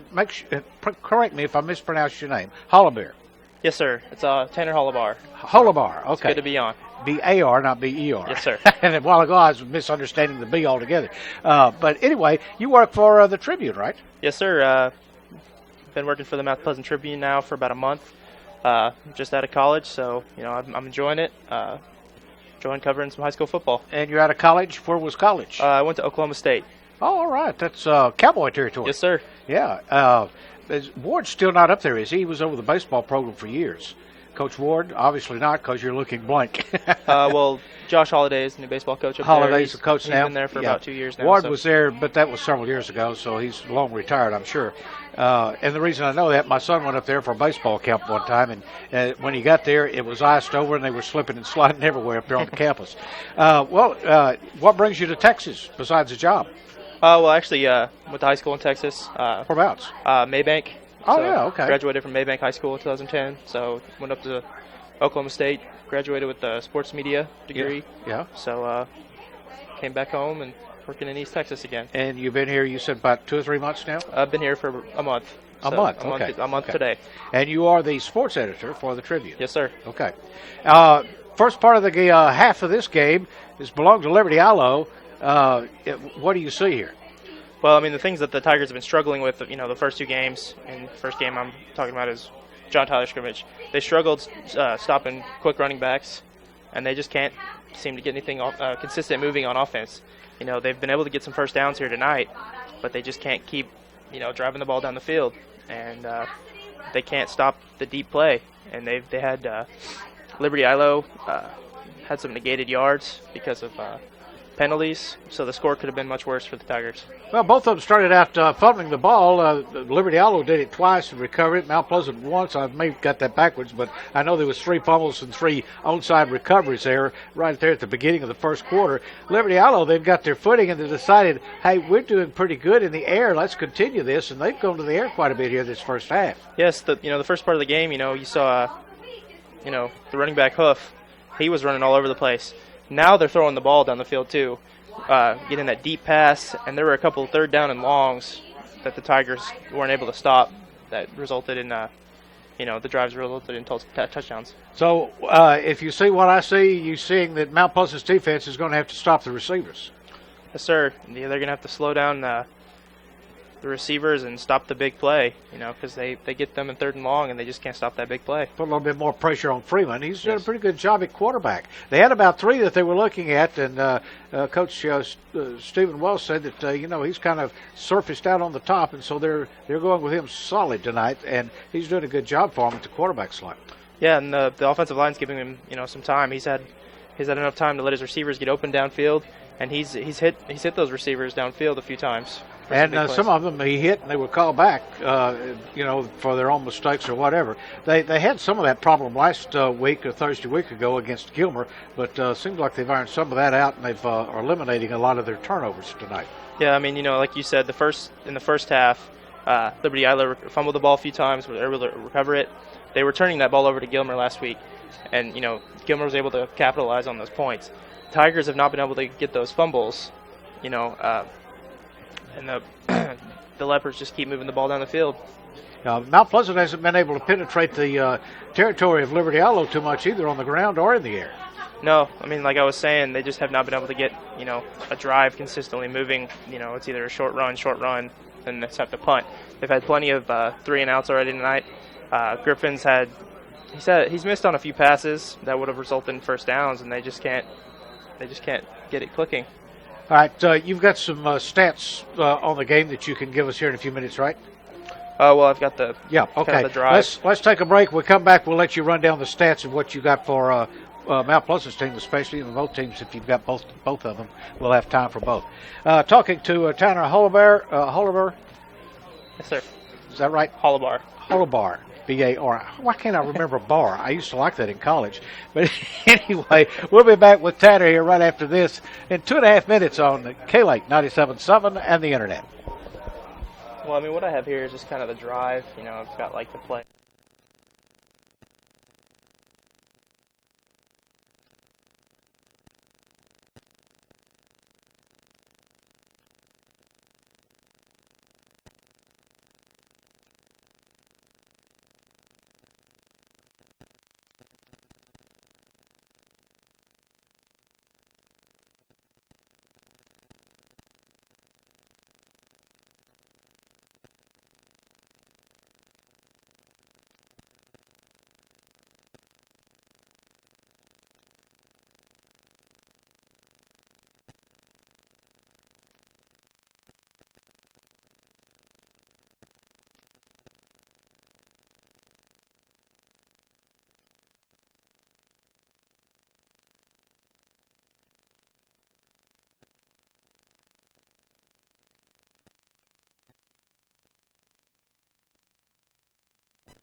Liberty Hollow High School is proud to present the 2014-2015 Leopard Dazzlers.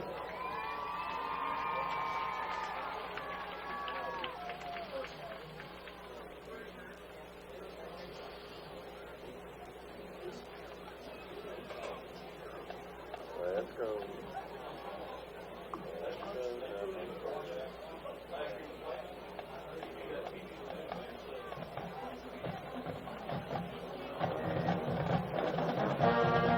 Officers for the Dazzlers are Captain Madison Collins, Co-Captain Olivia Stevens, Lieutenant Alanis Bradley, and Lieutenant Okay, you're on.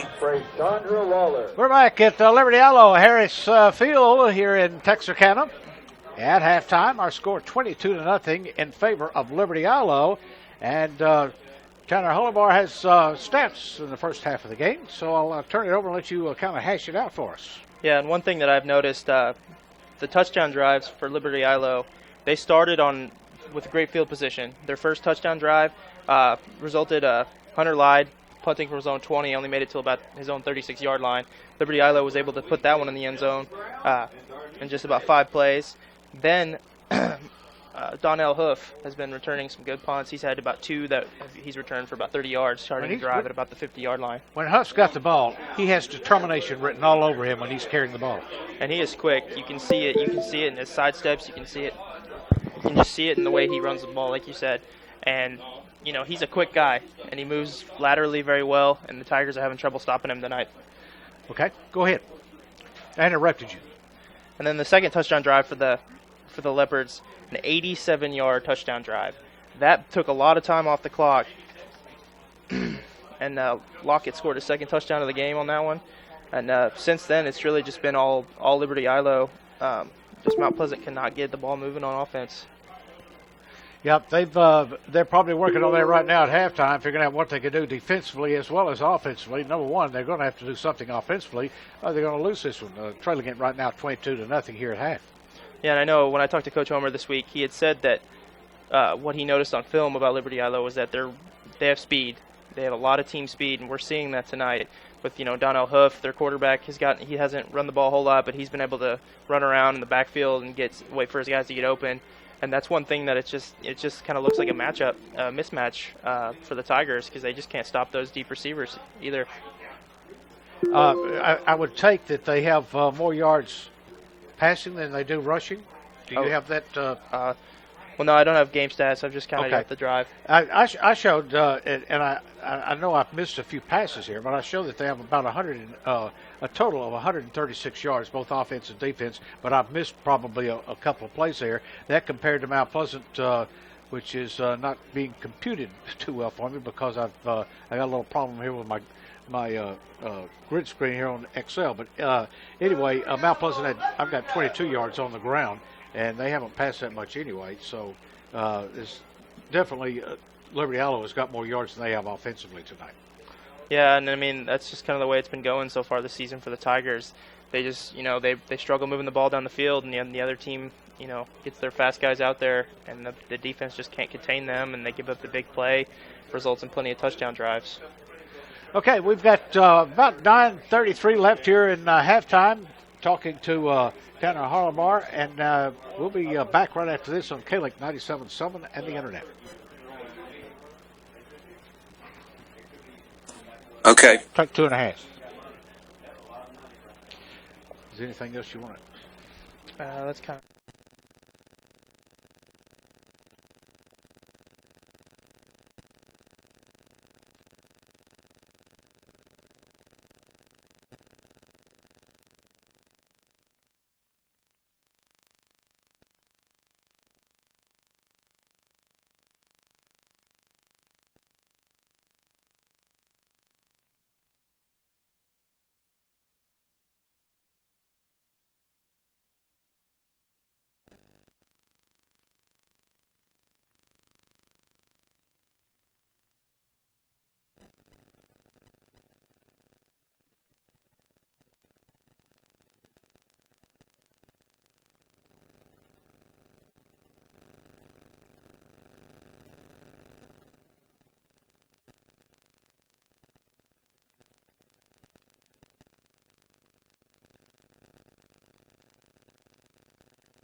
Can you say something again?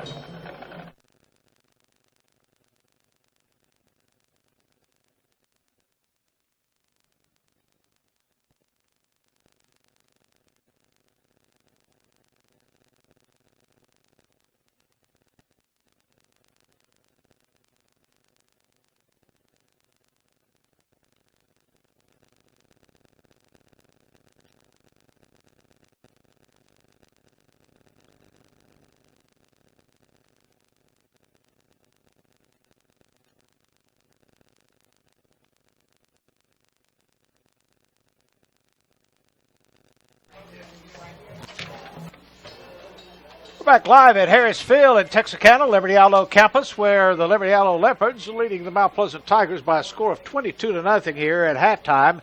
And we have about 24 minutes remaining in this contest for Mount Pleasant to come up with some points and respond to the 22 points that Liberty Ilo has on their side of the scoreboard. Willie, what do you see? Well, I tell you, if you're a Mount Pleasant coach in the locker room at this time, you're telling them to, hey, you got to wipe out the first half. You got to get it out of your mind. We have 24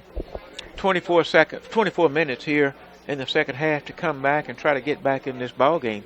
We have to stay the course. We got to remember what we worked on this past week.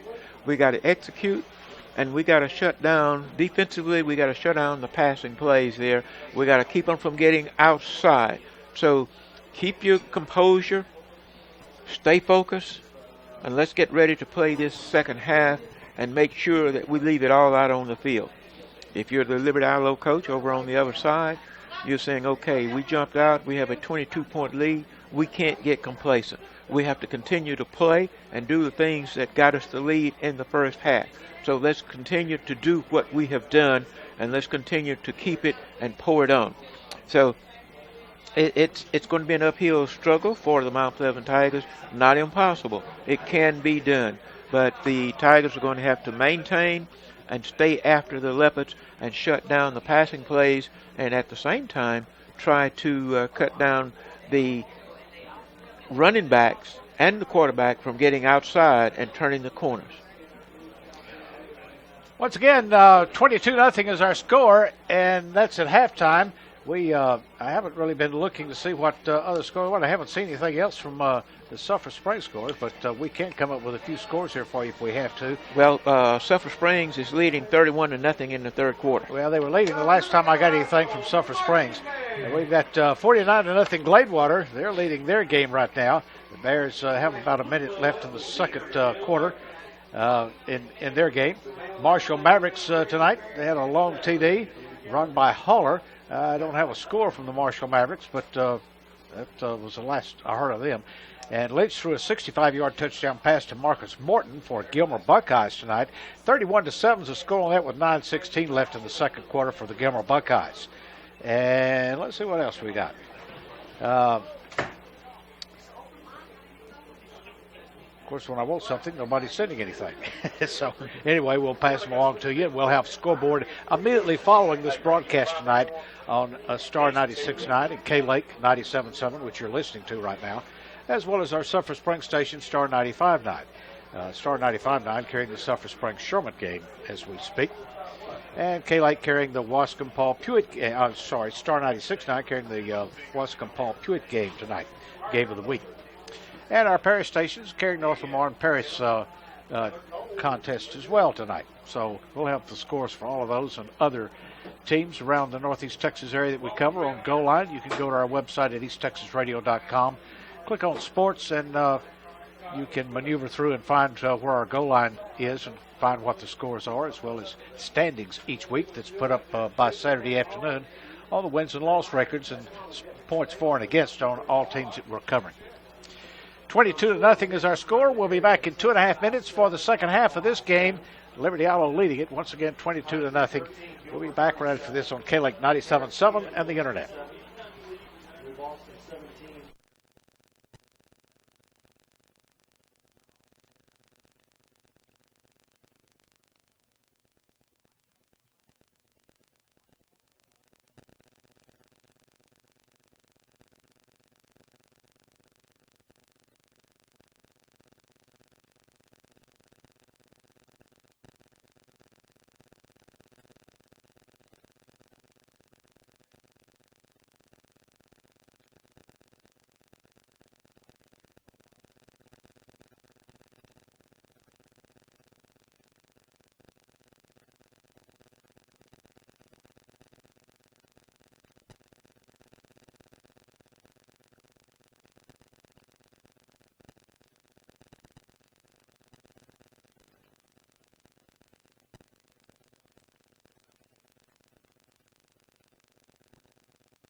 The Mount Pleasant Tigers, an uphill battle here at Harris Field in Texarkana, the Liberty Isle campus. The Tigers are trailing the Leopards by a score of 22-0 as both teams are on the west end of the field under their big Tiger head and Leopard head, ready to take the field for the second half of play. When the second half begins, the Mount Pleasant Tigers will be receiving. They won the toss at the beginning of the ball game, deferred, kicked off to start the ball game. They will be receiving here starting the second half. The offense will try to get something going.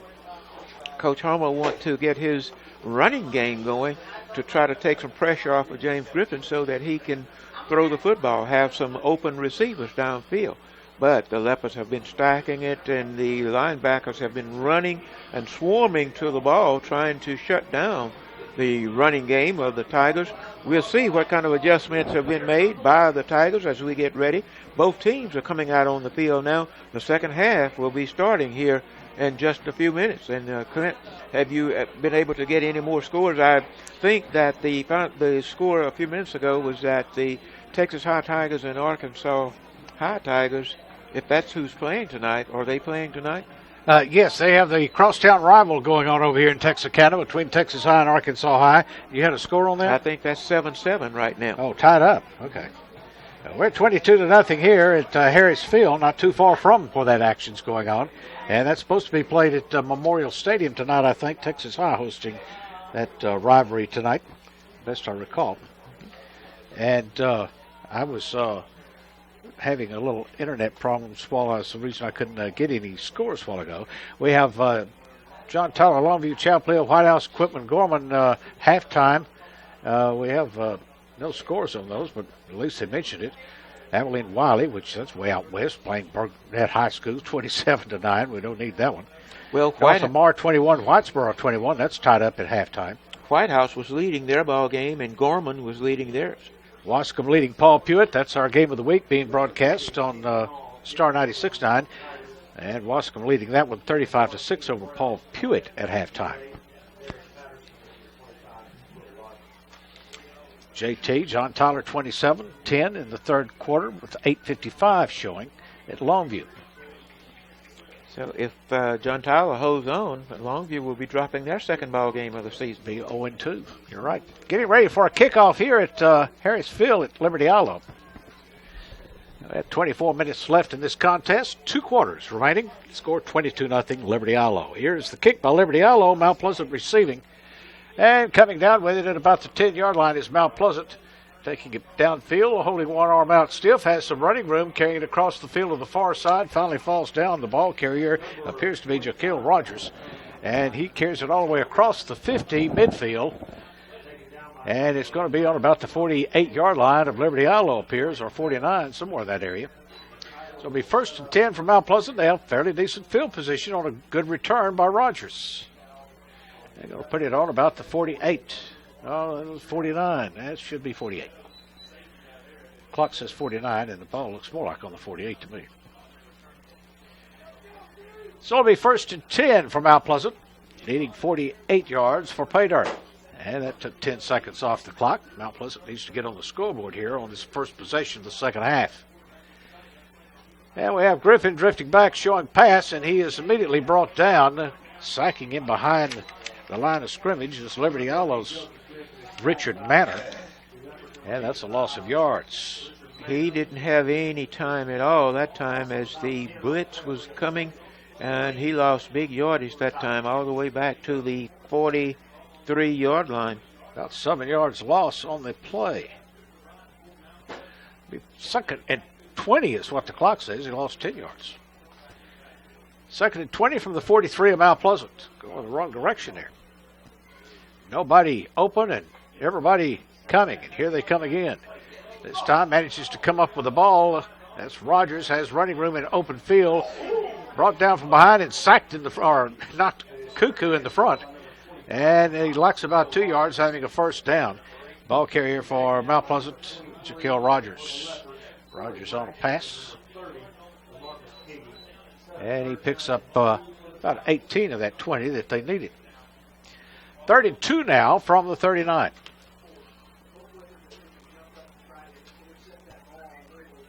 They started this on the 48. Needing 2 yards on a third down situation. Griffin will take the snap on about the 45-yard line, drifts back a couple of yards, finds his man open on the far side, and he can't hold on to it as it goes incomplete. I think that was Rogers again, intended receiver for Mount Pleasant. He just dropped that ball there because he was had looking to put it down in the end zone. Had a few steps on the defender. Griffin kind of put it there. He didn't haul it in because he was looking to run before he caught it. So it brings up 4th and 2 now for Mount Pleasant from the 39.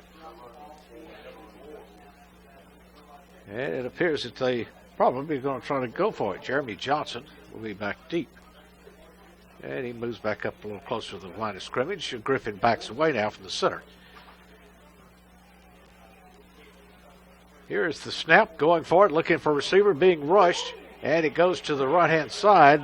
Ball intended that time for Hunter Lyde, incomplete. Turnover on downs. It'll be Liberty Yellow's ball, 1st and 10 from their own 40-yard line.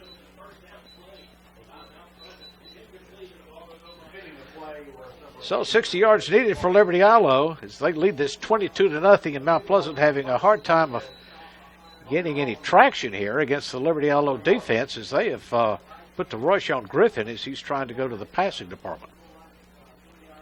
22-0 our score. Liberty Yellow with 10-19 here in the third quarter of play. Freeman sends a man in motion from the far side, fakes the handoff to him and keeps, carries it to the far side, around the corner, across, enough for a first down plus about 2 yards. Freeman picking up about 12 on the play. That on the keep.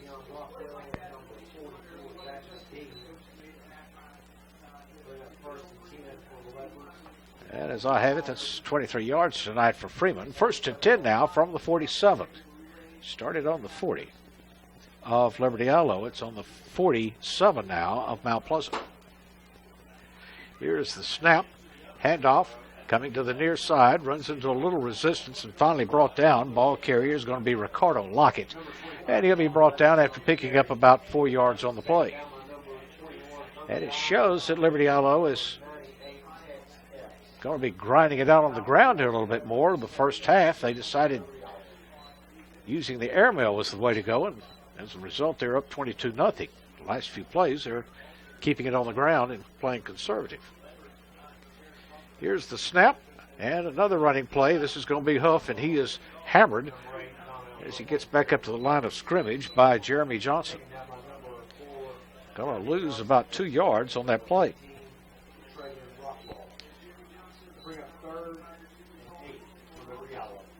So far tonight, Huff has 19 yards against Mount Pleasant, as I show. 76 for the year, averaging 12.7 a carry.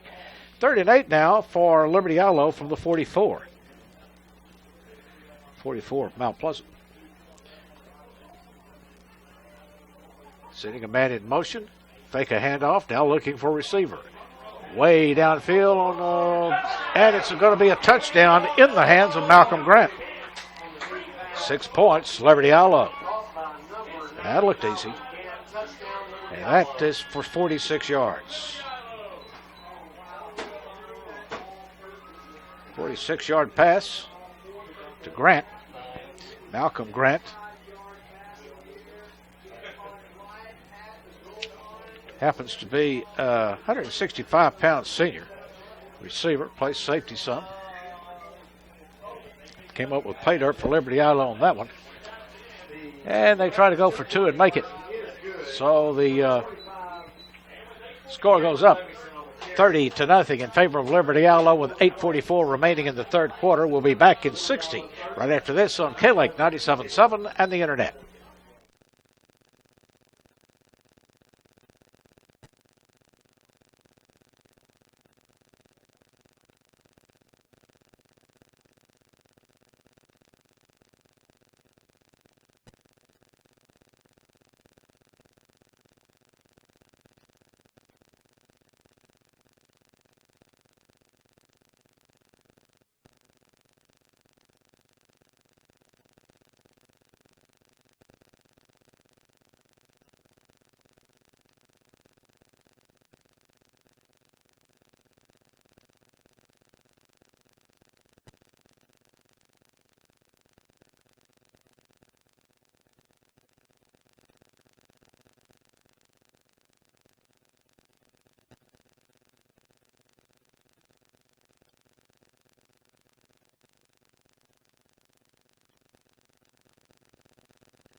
Let's go. Go ahead. Oh, I was just going to say, big 46-yard touchdown pass there, the two-point conversion on a swinging gate set up there for the two-point conversion. That's good. The Leopards now leading the Tigers 30-0 with 8:44 remaining here in the third quarter of play. And here's the kick by Liberty Yellow from the 40-yard line, and it's spinning end over end, coming down at the 10. Mount Pleasant will take it at that point, carrying it back downfield, and gets his feet wiped out from underneath him, and that's going to be Jaquel Rogers, the ball carrier. So it'll be Mount Pleasant's ball as they set it up close to the 30-yard line on about the 29, 1st and 10 for Mount Pleasant, with 8:39 remaining here in the third quarter play.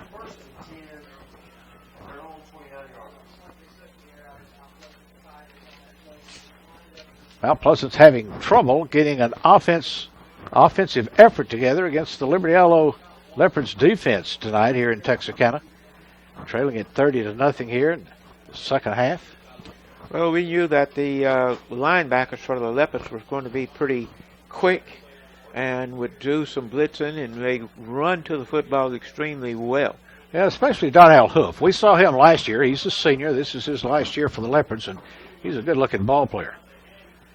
Trying to pass, loses the ball, picked up by Liberty Yellow, and it'll be taken in without any resistance whatsoever. And coming up with the turnover as Mount Pleasant lost is Jacoby Brewer. Brewer, 6 points on the scoreboard for Liberty Yellow, and that was easy. Griffin was in the process of getting sacked and lost the ball. And Jacoby Brewer picks it up and waltzes in untouched. So he goes up 36-0 with 8:29 in the third quarter. And Liberty Yellow will be bringing in the punt crew, or a PAT crew.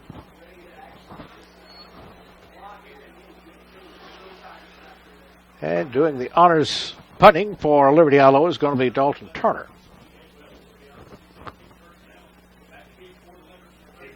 Here is the snap and the hold. Kick is up, and it is on its way, and it is good. Helped by Thurman Mulberry, and it's up 36-0. Liberty Yellow with 8:29. We'll be back in 60 seconds right after this on K-Lake 97.7 and the Internet.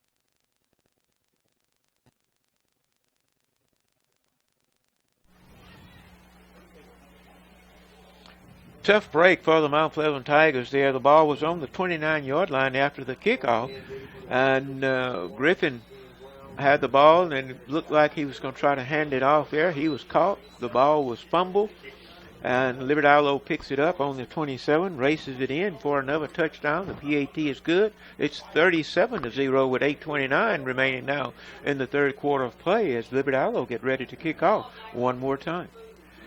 And the foot's into it. The ball's on its way, and it'll be coming down at about the 15-yard line. Mount Pleasant picks it up at that point. It's Rogers. Rogers tripped up after running about 4 or 5, and a lot of excitement there.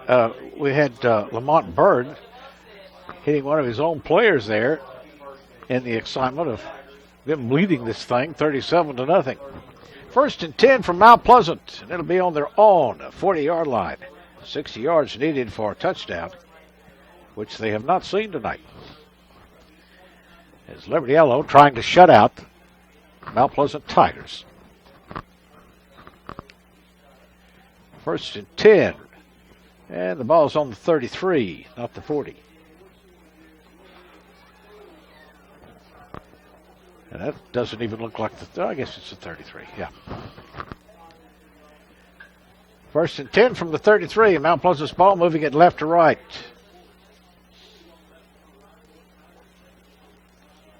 Quarterbacking from Mount Pleasant is Patterson, Ladarius Patterson.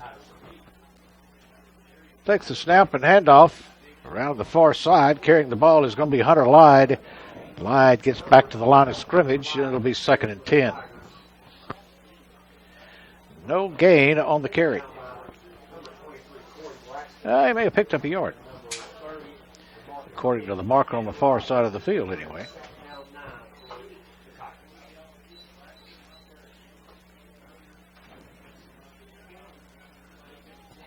So 1 yard for Lyde.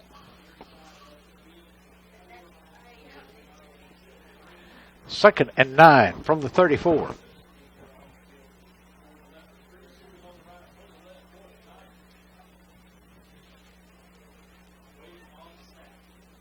Long wait. Look back onto the far side. Again, Ladarius Patterson doing the quarterback honors from Mount Pleasant on the keeper on the far side. Picks up the first down and then some, about 2 or 3 yards extra for a 13-yard carry on a keep. Ladarius Patterson now doing the honors. It's 13 yards on the ground and moves the down markers on the far side for a first down. And that'll be putting the ball on about the 46-yard line of Mount Pleasant.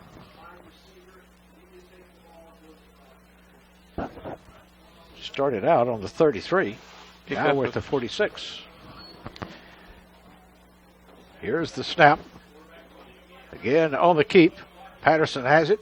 Gets close to midfield. Brought down about the 48. Coming in on the tackle was Jacoby Brewer for Liberty Allo. And a pickup of about 3 on the play for Patterson.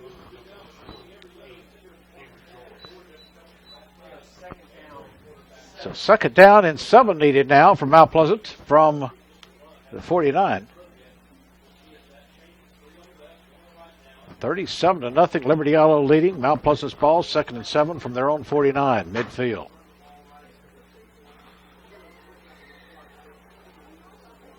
Here's the snap, a little high for Patterson, in and out of his hands, and by the time he gets control of it, about 3 red maroon jerseys go by. One of those happened to be Jacoby Brewer. And a loss of about 3 on the play, actually 6, as the snap was a little high.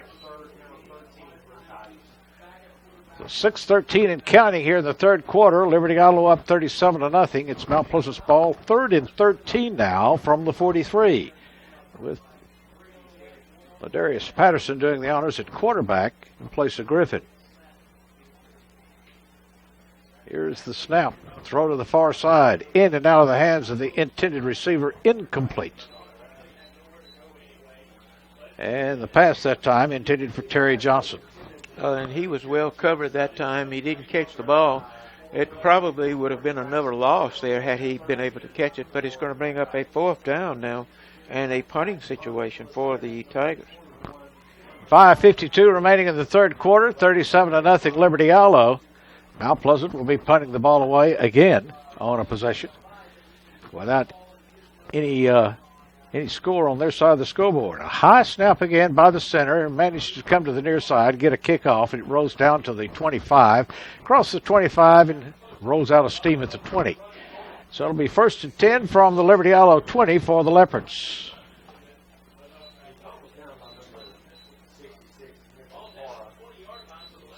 80 yards needed now for Liberty Allo to get into the end zone again. And they have scored on all but about 2 or 3 possessions, haven't they? They've had, here in the second half, they've scored on both possessions that They've had the ball. And did a pretty good job in the first half there. They had 1 possession there that they had to punt the football. And now quarterbacking Freeman for Liberty Allo, showing pass, goes incomplete. And it'll be 2nd and 10. Ball on the 20-yard line of Liberty Allo. They're up 37-0 here with 5:39 remaining. Of course, Mount Pleasant after this game tonight has to immediately get ready for Jacksonville next week. They'll be hosting them. And I believe they're the Indians, aren't they? Jacksonville Indians. Freeman drifts back to the 10, back to the 6. Looking for receiver, can't find one. Finally sends the ball sailing downfield about 5 yards in front of the intended receiver, incomplete. And the ball was intended for Decorian Meadows. And it will be 3rd and 10.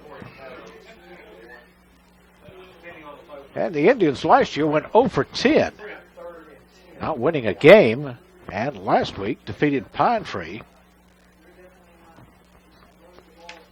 for their first win in at least the last 10 games. Another team in our district that was elated that they got a score. Matter of fact, the score last week was Jacksonville 62, Pine Tree Pirates 37. This time the ball comes to the near side. They get the ball up to about the 22-yard line. It was on the 20. On a pass, it went further than they actually needed to. They only picked up about 3 yards on the play. And it'll bring up a 4th down situation. Last week, Greenville, they were all excited up there. They had gone 40 games without winning. And they beat North Garland 24-21, breaking their bad luck spell. And I know that Claiborne, who is the sports editor for the Greenville Herald, is saying that this was better than winning the state championship. After 40 games, I think he's right. 4:39 and counting in the 3rd quarter. Here's the punt by Liberty Aloe, which they haven't done much tonight. It bounces, takes a Liberty Aloe roll. Mount Pleasant leaves it alone so that they don't get in trouble with it, and it's going to be on the Mount Pleasant 25-yard line when he gets them rolling or close to it. We'll see where the officials mark it. It looks like it's around the 26 maybe. So it'll be 1st and 10 from Mount Pleasant from their own 26-yard line. 74 needed for the end zone. 4:27 remaining here in the 3rd quarter. Mount Pleasant's down 37-0. Better than last week. Mount Pleasant lost to Paris 49-6. But it won't be better than last week if Mount Pleasant doesn't get on the scoreboard. At least they had a 5-yard run last week, getting that 6 points in the point after fail. 1st and 10, ball on the 26-yard line, moving it from left to right now, from west to east. Here at Harris Field, Liberty Aloe campus sends a man in motion, fakes a handoff and keeps, and gets hit hard. Kind of losing his bearings, but maintaining his footing is Ladarius Patterson, the quarterback from Mount Pleasant, and after all of that, managed to pick up nearly 5 yards. That was a pretty good hit. A good hit and a good run by Patterson there as he bounced off of the first hit there and turned the corner, picking up close to 5. 4 plus a stretch. 31-yard line is where it is. 2nd and 5 with a down and yards needed for a first. Looking back across to the far side of the field for instructions is Patterson. And I think we're going to have a timeout on the field. The Tigers are calling a timeout. Our timeout, our score, Liberty Aloe 37, Mount Pleasant nothing with 4:17 remaining in the 3rd quarter. We'll be back in 60 right after this on K-Lake 97.7 and the Internet.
$37-0. Our score from favor of Liberty Aloe with 4:17 remaining.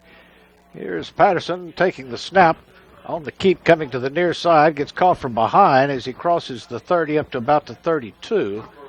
And it's going to be a loss of yards on the play. No, he gains about a yard or two. It's kind of hard to tell from this angle. Picks up about a yard on that play, and I wouldn't have thought that. That was a run all the way. He didn't even fake. He took the snap direct from the center, got a block out in front of him, tried to turn the corner, couldn't quite make it. And it's going to bring up third down now and 4 yards needed for the first down. Patterson normally plays cornerback and wide receiver. He is a junior. And replacing Joseph Griffin, a senior right now, who's been the quarterback up until the last few plays here. Patterson takes the snap, head high, and fakes a handoff, but keeps it going around on the far side, and is brought down as he's trying to turn the corner by Henry George. And it's a fourth down situation for Mount Pleasant now. No yards gained. 4th and 4 needed from their own 33. And that's going to bring up another punting situation there for the Tigers, as the Leopards will just not let the Mount Pleasant Tigers get their running game going here. Their defense has been awful good tonight for the Leopards. They should be proud of that, because they have put a stop to Mount Pleasant Tigers. 2:47 and counting here in the third quarter play. 37-0 is our scores. Mount Pleasant catches a high snap and manages to get the punt off. And it's going to come down at the 30-yard line and take a Mount Pleasant roll up to about the 26. And at that point, it'll be 1st and 10. And that's the same yards that Mount Pleasant received the punt from Liberty Allo on their last possession. 26-yard line of Mount Pleasant. Now it's 26-yard line of Liberty Allo. So 74 yards needed for Liberty Allo to hit the end zone. 2:32 remaining in the third quarter. 1st and 10 from the 33. That's more like the 31. Clock says 33. And Freeman standing back on about the 21. Flips it out to the far side and having a hard time cutting around the corner, but does pick up a yard or two on the play as he knocks the down marker down. Let's see, he may have come back to the line of scrimmage or lost a yard. Lost about a yard on the play.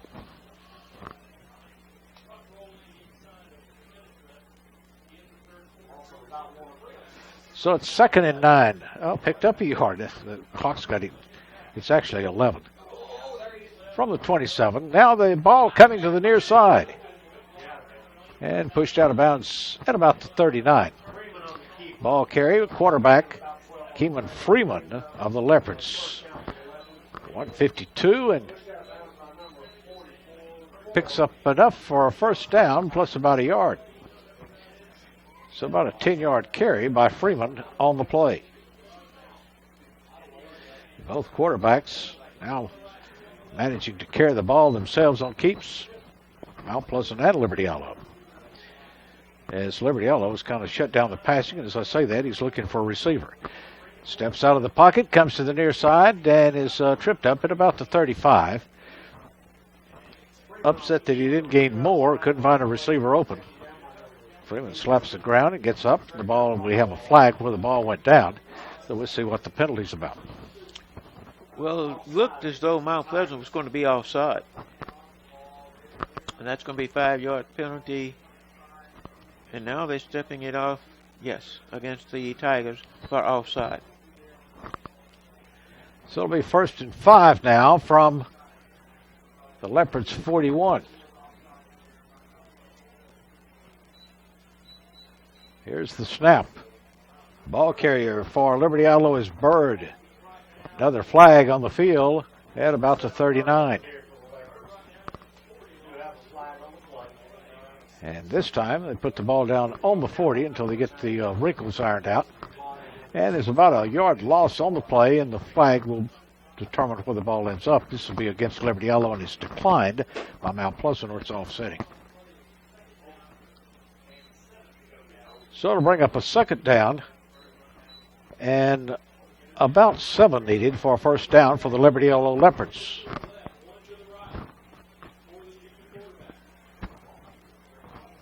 Freeman takes the snap, throws out to the near side. Catching the ball is Lamar Burt. up to the 45 and brought down at that point. Coming up with a stop for Mount Pleasant is Chase Beasley. And that's a pickup of about 3 on the play. It'll be 3rd down and 2 needed for first down. 37-0, our score in favor of Liberty Allo with 1 minute remaining here in the third quarter. 3rd and 2 is the situation on the 45 for Liberty Allo. Freeman will keep it, coming around the near side, carrying it in his left hand, and runs into the other quarterback. Well, runs into Keenan Brown. He's not the other quarterback. I saw 1 on it. That's what Freeman's number is. But they had kind of exciting, thought that was exciting here in the press box. Well, there was quite a collision there between the cornerback and the quarterback, but looked like the quarterback got the best of that, and he picked up about 2 yards. Here's the snap. And it didn't go anywhere.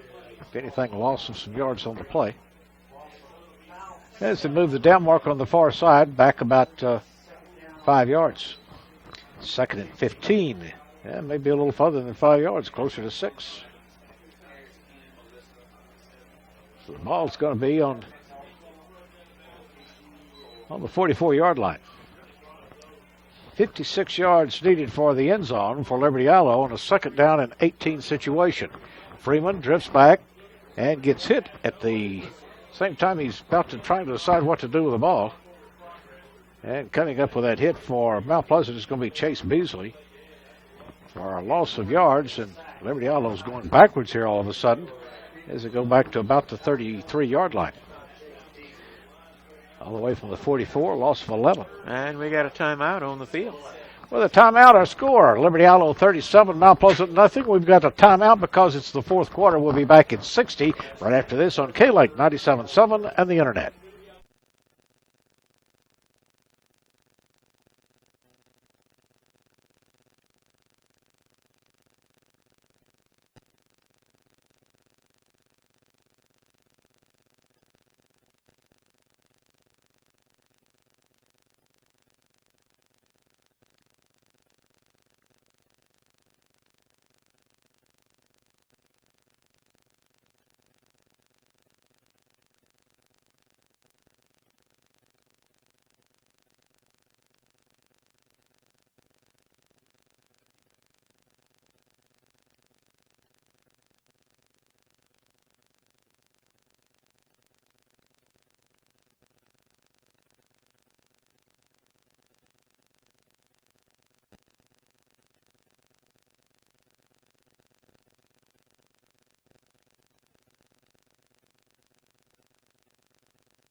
The Tigers are still leading the Leopards, trailing the Leopards here in the fourth quarter as we get ready to start the fourth quarter, 37-0. It's Liberty Allo's ball. It's 3rd down, and long yardage needed for a first down, 27 to be exact. Freeman hands the ball off behind him, and he goes to Ricky Johnson. Johnson goes to the far side, a big pile-up around the 40-yard line. I'll make it about the 38 on the far side of the field. It was 4th and 27 from the 34 as they changed into the field for the quarter. It is Liberty Allo now defending the west end zone, Mount Pleasant to east. Mount Pleasant will be moving the ball from right to left. 4th down, 21 needed for Liberty Allo from their own 39-yard line. The ball's really, truly, I guess we'd call it 39. It's not on the 40. Here's the snap and the kick by Liberty Allo. It's a high one, giving them time to cover it. Coming down at the 25. And it's Brown carrying the ball. Keenan Brown has a short return of about 5-6 yards on the return. And it'll be Mount Pleasant's ball. 1st and 10 as they put the ball on about the 30-yard line. Make it to 31. So the ball on the 31, 69 yards needed for the end zone for Mount Pleasant, which they have not seen tonight. 37-0 is our score. 10:55 remaining in the contest. Liberty Aloe leading it. They've had control the entire game. And they learned that passing worked against Mount Pleasant's defense, and that's mainly how they ran up the score to 37. One of them was carried in on a fumble picked up from Mount Pleasant's quarterback when he dropped it. Pass out to the near side, coming up with the catch from Mount Pleasant, Terry Johnson. Johnson gets it up to the 35, and looks like he ends in a Sugar Bowl out there covering the play. So a pickup of about 3 on the play.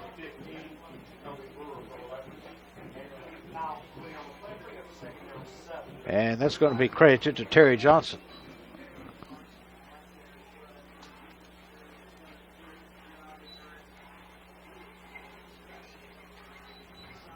Second and 7 from the 34.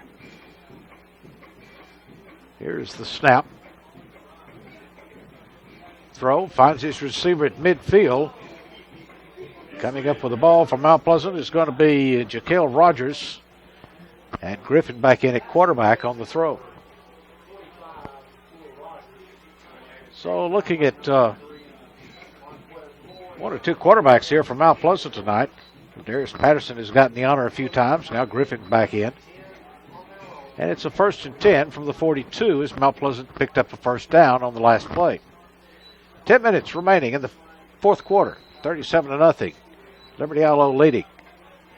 Griffin drifts back, looks for a receiver. In and out of the hands of intended receiver. And that was supposed to be Terry Johnson as he gets up a little slow. I don't think he got hit, did he? Maybe he did and I didn't see it. I thought he just went down wrong. You know, you're talking about Griffin. Griffin, I think, might have been a little bit shaken up after that fumble that he had there, and I think that was trying to get him a chance to get his recovery back there before putting him back in. I think you're spot on. 2nd and 10 from Mount Pleasant from the 43. Their own 43, moving the ball from right to left. Griffin takes the snap, throws it to the far side, finds his man, who is Ladarius Patterson. Patterson's got his feet knocked out from under him as soon as he gets a hold of the ball, but picks up a few yards up to midfield at the 50.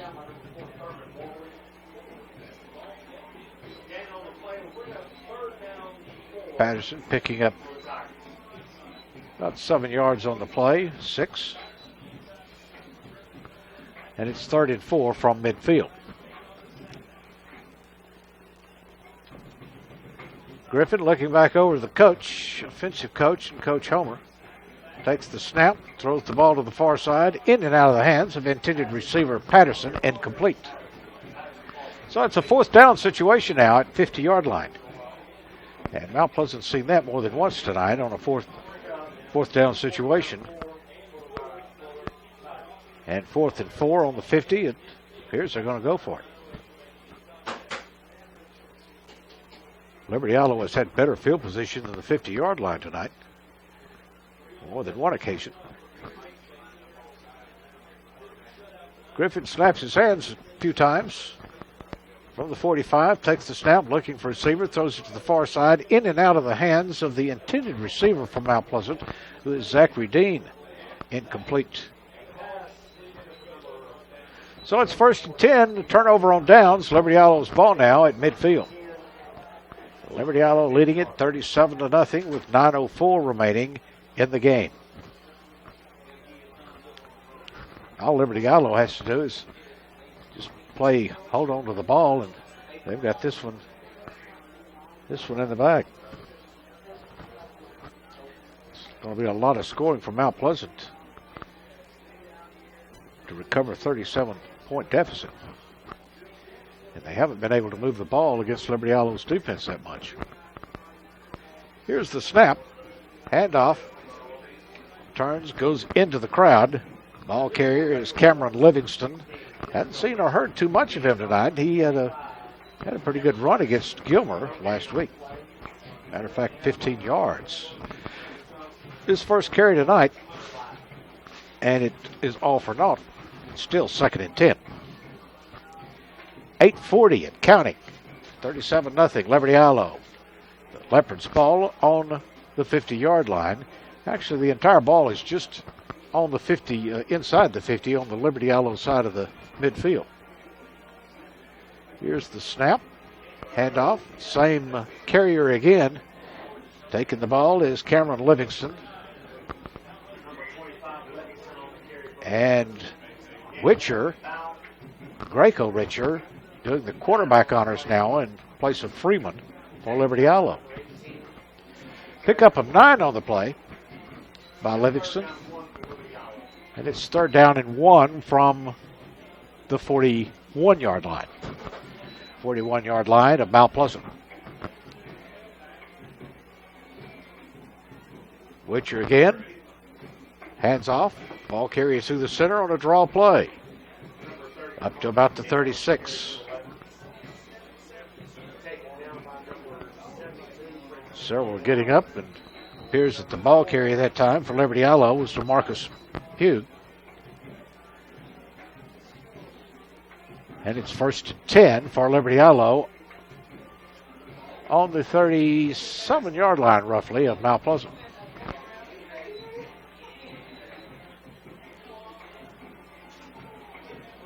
Here's the snap, a little high. Comes down with it, hands off. Coming around the near side, plenty of running room. Up to the 20-yard line before going out of bounds. Ball carrier for Liberty Allo, Livingston. As he's been getting the nod here the last few carries.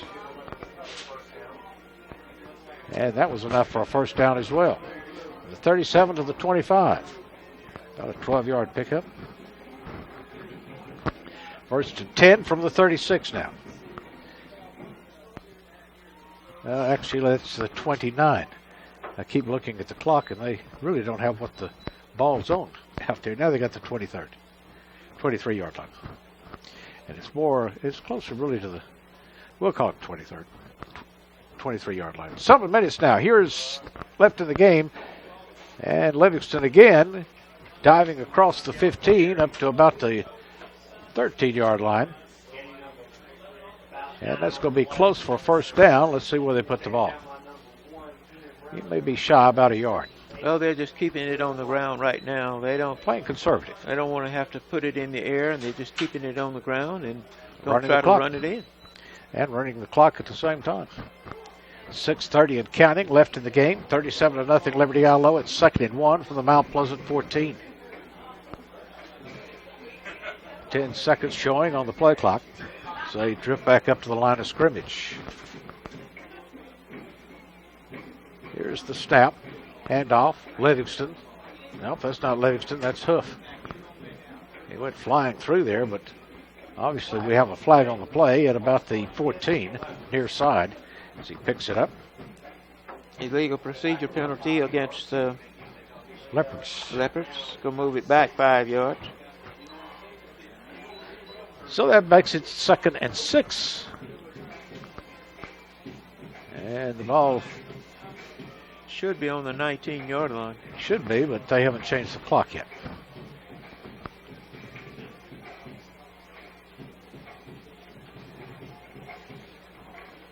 Leopards back up to the line of scrimmage.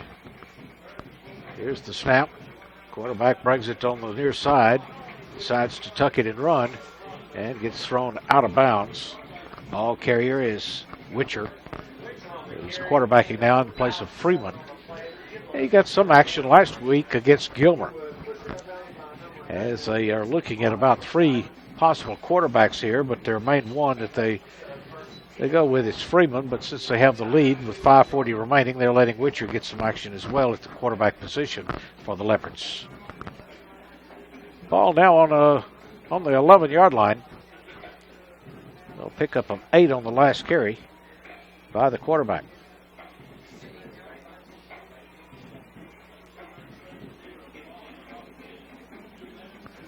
Big pile up after he crosses the 10 at about the 8. Pick up a 3.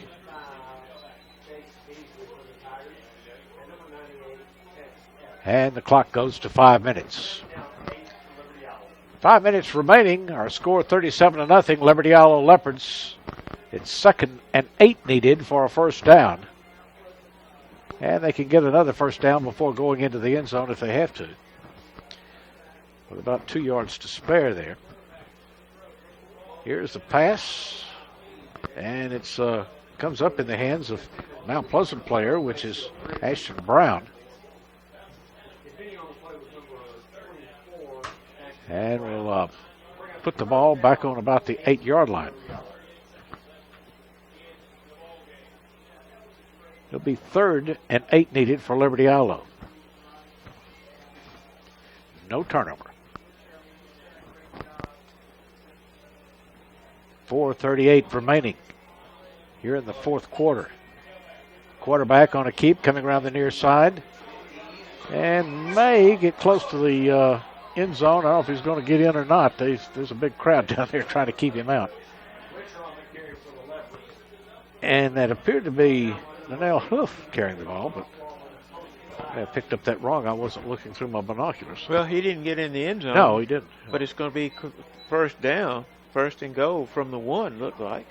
He had 2 yards to spare to get a first down, and he landed in that window. So should be 1st and 10 with goal to go. Or first with goal to go, not 1st and 10.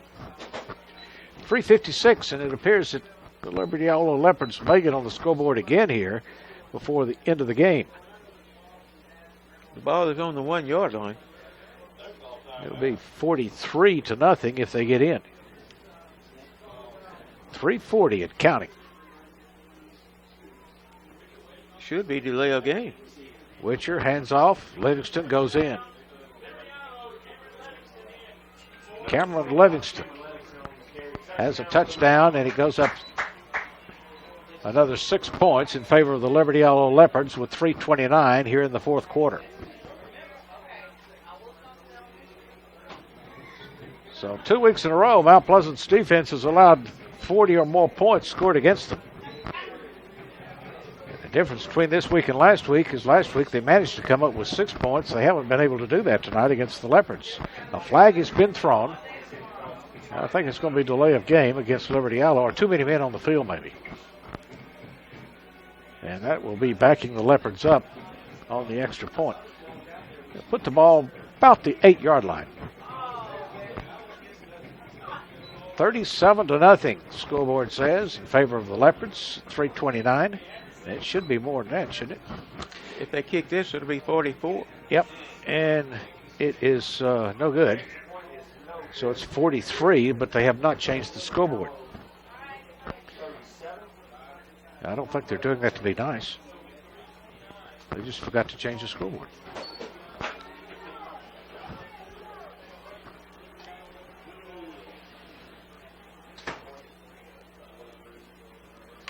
Should be 43-0, but the clock says 37-0. I like 37. No, they got it. 43-0. They're just taking their time about putting it up. So with that having been said, Mount Pleasant has their work cut out for them on going to the chalkboard, preparing for Jacksonville coming up next week, as the Mount Pleasant Tigers will be hosting that at Sound Parker Field. And this is the first time in a long time. I don't remember us having played Jacksonville since I've been calling games with you. Have we? We haven't played them. No, not a long time. Be interested to see them. And I've never been to the Tomato Bowl, which next year that's where the game will be if Mount Pleasant goes to Jacksonville. I know what the Tomato Bowl looks like, but I've never been by it or I've never been in it. I've seen pictures of it. Built back during the time when they WBPA or whatever they called that back then. It was a little before my time. Not much. Mostly built out of rocks. Kind of a lot like the old football stadium where Mount Pleasant was. There was some of that work, WPA, or what was it called? Yeah, they had that downtown stadium there. Yeah. That was, the visiting side was built out of rocks. It got and brick and got mortar. The country back up and running as they put people to work building things out of rocks. 33-yard line is where the ball is going to be as Mount Pleasant will take over. Probably their final possession here of the game at Harris Field tonight. Trailing 43-0 with 3:26 remaining. It'll be 1st and 10 from the 33-yard line roughly of Mount Pleasant.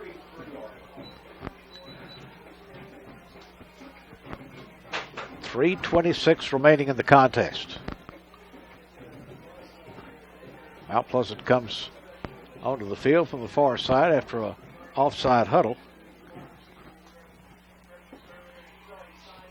And it appears coming into the game for Liberty Allo, Jacoby Buchanan.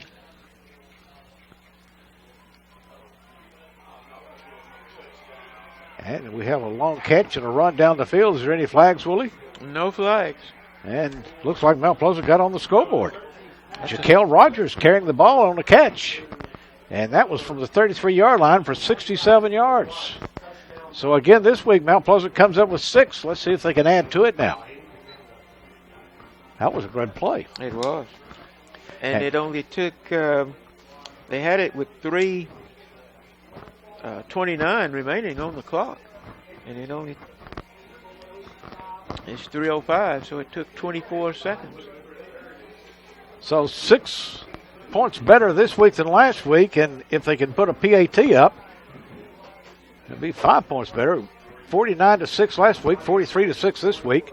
Running in late, trying to get into the lineup. We've got a timeout call by Mount Pleasant. With a timeout, 3:05 remaining, waiting for the extra point. Our score 43-6, Liberty Allo's favor. We'll be back in 60 on K-Lake 97.7 and the internet.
With 3:05, Mount Pleasant goes on the scoreboard.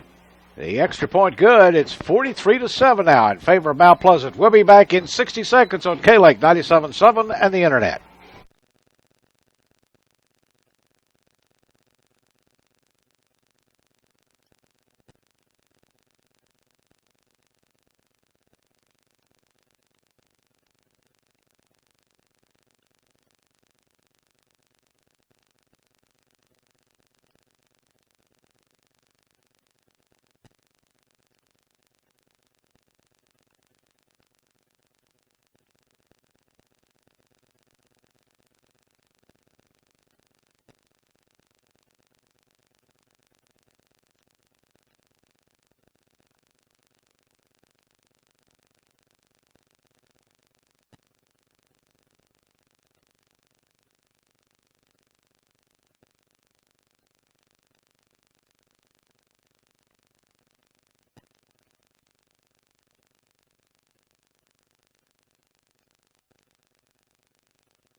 The Tigers on the scoreboard with a 67-yard touchdown pass from Griffin to Rogers, and they're kicking off, trailing 43-7. Well, it's going to come down roughly around the 25-yard line. Abbey brought across field this direction. Sidestepping one tackle, another one. A flag goes flying through the air. Ball carrier that time for Liberty Allo is going to be Corey Braxton getting in on action tonight. I believe when he changed direction that time, he caused one of his teammates to block in the back, but we'll wait and see what the referee called. And it is an illegal block in the back. Against Liberty Allo. He's going to move it back. And Braxton hasn't carried much this year, so he had the ball and he was just trying to dodge tackles. But it'll be 1st and 10 for Liberty Allo with 2 minutes, 50 seconds, nearly 3 minutes remaining in the game. Ball is was going to be on about the it's going to be on about the 22 or 3 yard line now.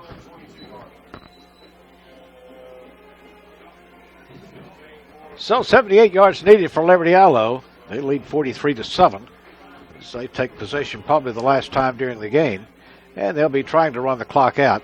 And they have some tough resistance right to the center on that carry. Pick up of a few yards. The ball carrier that time for Liberty Allo. Coming up with it was Amaris Johnson. He's carried a couple of times tonight.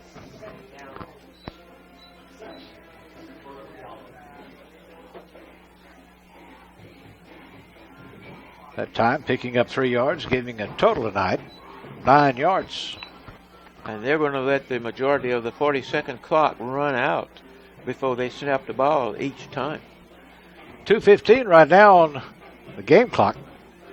Here's the snap. Ball carry going to the far side. Carrying the ball for Liberty Allo is Livingston, and that's who's been getting the ball the most here in this fourth quarter. As Livingston's carried now for 4 times. And they needed 37. Now they need about 2. So about 5 pickup on the gain there by Cameron Livingston, who is a sophomore, by the way, running back for Liberty Allo. So we'll be seeing him another couple of years, junior and senior year. So far this year, he's averaging 12.5 yards a carry. He has 50 total now. This game in Gilmer. Managed to get a first down as they go across the 35 up to about the 37.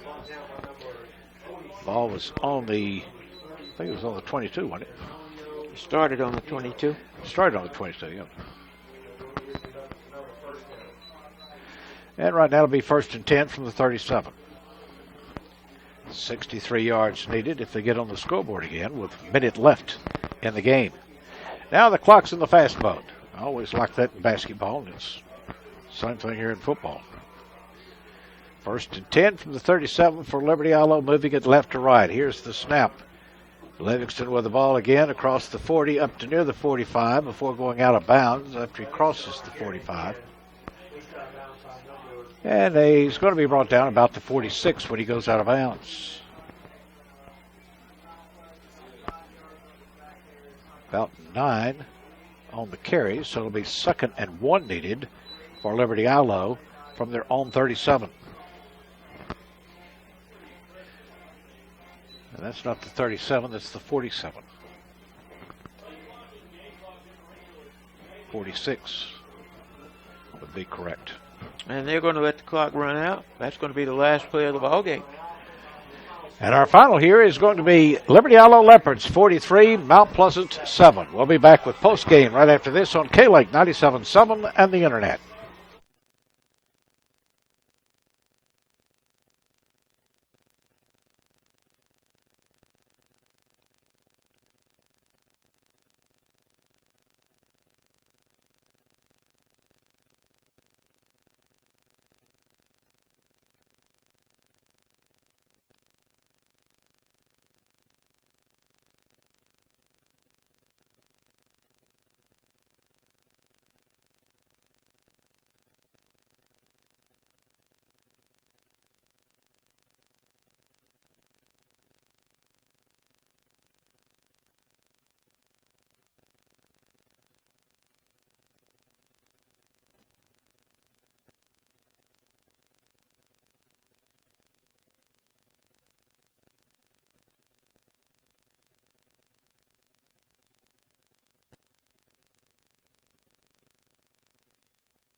here at Harris Field in Texarkana on the Liberty Ilo campus.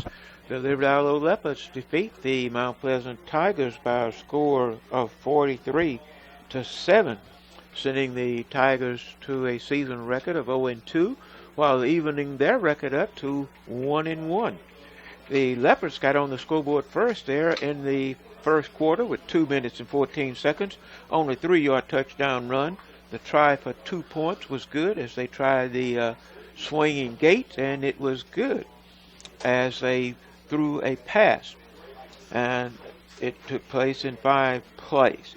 Then the Leopards got on the scoreboard again in the second quarter, this time with 9 minutes and 18 seconds remaining on a 1-yard touchdown run. They kicked the extra point that time, making the score Liberty Ilo 15, Mount Pleasant 0.